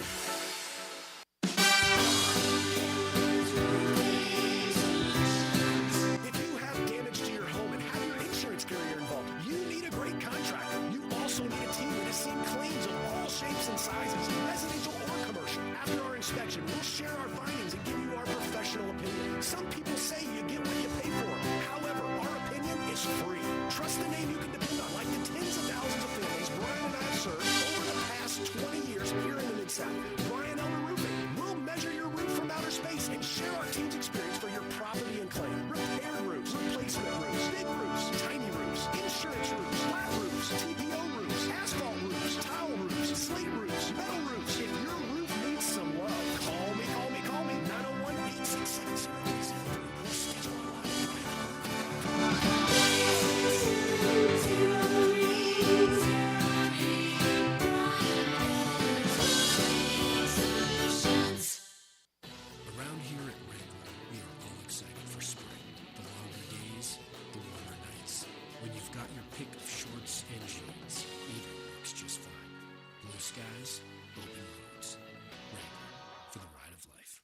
So you need to sell your house? I have the solution. Call 901-406-1101. That's 901-406-1101.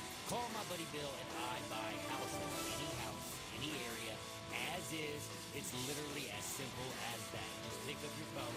Call 901-406-1101. That's 901-406-1101. Call my buddy Bill and I buy houses. Guaranteed to close in 5 days. If you need to sell your house fast, call Bill at 901-406-1101. That's Bill at I Buy Houses. Do you know one of the best things you can do for your employees or family's health? Provide Arctic Clear bottled water. Arctic Clear bottled water is your locally owned and operated bottled water provider. Arctic Clear is 100% natural spring water with free delivery and setup, dependable service, and no long-term contracts. What an easy choice. Call Jeff Manus today, 901-382-2363, or visit arctic-clear.com. Arctic Clear bottled water. Call now, 382-2363. That's 382-2363. Now back to Sports Time on Sports 56 and 98.5 FM. Here once again are Brett Norsworthy and Brian Davis. This is pretty cool, and we're just getting started, so.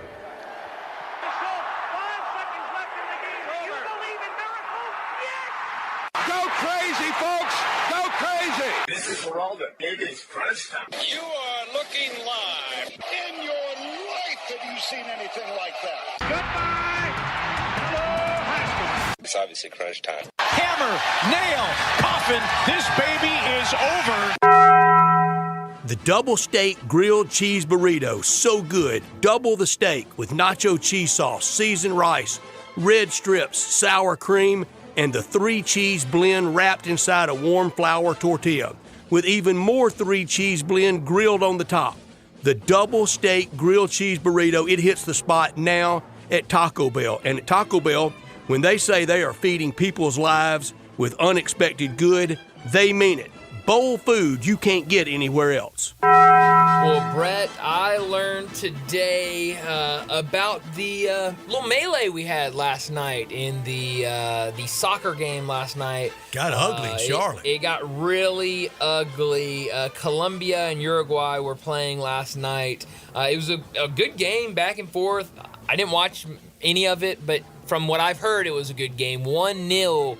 The final score, but after the game, just minutes after the final whistle, massive melee broke out in the stands with multiple Uruguay players involved.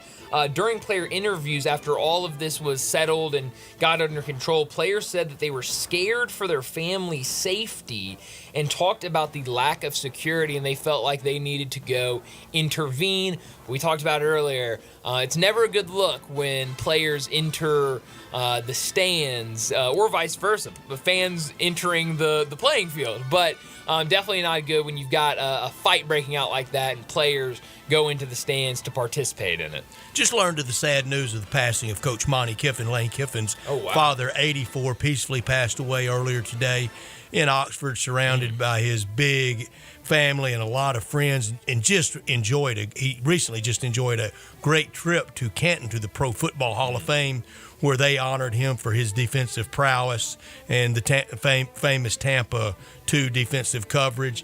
Longtime defensive coordinator at a lot of places, head coach at NC State at one time, but known as one of the defensive wizards of the game, and I know that Coach Lane Kiffin will miss him. Yeah. I first learned of Monty Kiffin in 1977 when Lou Holtz brought him to Arkansas to bring his black shirt defense from Nebraska to Arkansas, and Coach Monty Kiffin told me, he said, working for Lou was great. He said, all I know is about offense. You get me the ball back, and you can run anything you want to on defense. And it was fun being around Coach Monty Kiffin at Ole Miss through the years with Lane, but he'd been in tough shape lately. Yeah, that's definitely sad news. I didn't know about that, but definitely sad news to hear. What I could have done without could have definitely been that news.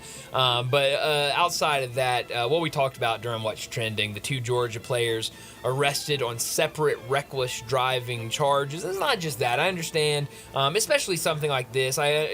75 and a 40 is going way too fast, but kids make stupid decisions. I'm not defending it, but when it's a place like Georgia where this has kind of been something that happens, feels like every offseason for the last couple of years, and we learned that, after that tragic car accident that left two people dead and 2 families mourning the loss of a loved one. We got to get a handle on it. We got to get a handle, and we learned then that this wasn't anything new, that there were others that had happened, more that happened after that, and now each offseason it feels like we always see a Georgia reckless driving, something with a vehicle story pop up, and now we see another one just a couple days before media days. Kirby Smart will definitely face questions about that. Yeah, I could do without this. At times last night, I thought the U.S. basketball team was a little bit in all-star game mode. A lot of lobs, a lot of dunks, having fun. Okay, I don't want that. No. I want lockjaw serious when we hit Paris and annihilate everybody. Unlike our friend Keith Smith, I want pressing up 40. Why not, When there's something to play for, like a gold medal, I say go all out. Because after that last year at the Philippines, that left me, pretty sour. I think Steve Kerr wants it. Yeah, I think after so that last summer. I think you're right. I think a lot of people want it after that showing. Can you imagine the hot takery if at the SEC we ever had something like happen at soccer last night? Oh man, it would be insane. I mean, Christine Brennan would run to the keyboard to cancel college football. We would be, the SEC would be. The answer's always cancel college football. That's right. It's always the answer. Where are you beaming tonight? Braves at Diamondbacks night. Braves want to do what Arizona did last year. That's get to the World Series. Max Fried tonight against lefty against the righty, Brandon Pfaadt. Yeah, that'll be a good one. Beam me. I guess I'll go out to L.A. Pfaadt tonight. or Falk? Fat. I always call him Fat. P-F-A-A-D-T. Yeah, no, it might be Fat, but I don't know. I always call him Fat. Brandon Fat. Beat me, Marlins. Not body shaming. No, not at all. Good shape, he is. Beat me later tonight, Mariners and Angels out in L.A. Mariners, despite the woes offensively, they've been winning games, and against an Angels team that's really struggled, should be able to really that's hit just their the kind of stride games they have to win. Yeah, it is, and so hopefully Dodgers and Philly started about an hour ago. That's right. Last Philly's night was postseason type game. It absolutely was, and Philly's up early, up 2-0 right now, with Zach bases loaded. Kokanowitz making his big league debut tonight for the Angels. Good luck to him. Good luck. Hope he does well. But that's all the time we have. Enjoy your night. We'll talk to you again tomorrow afternoon.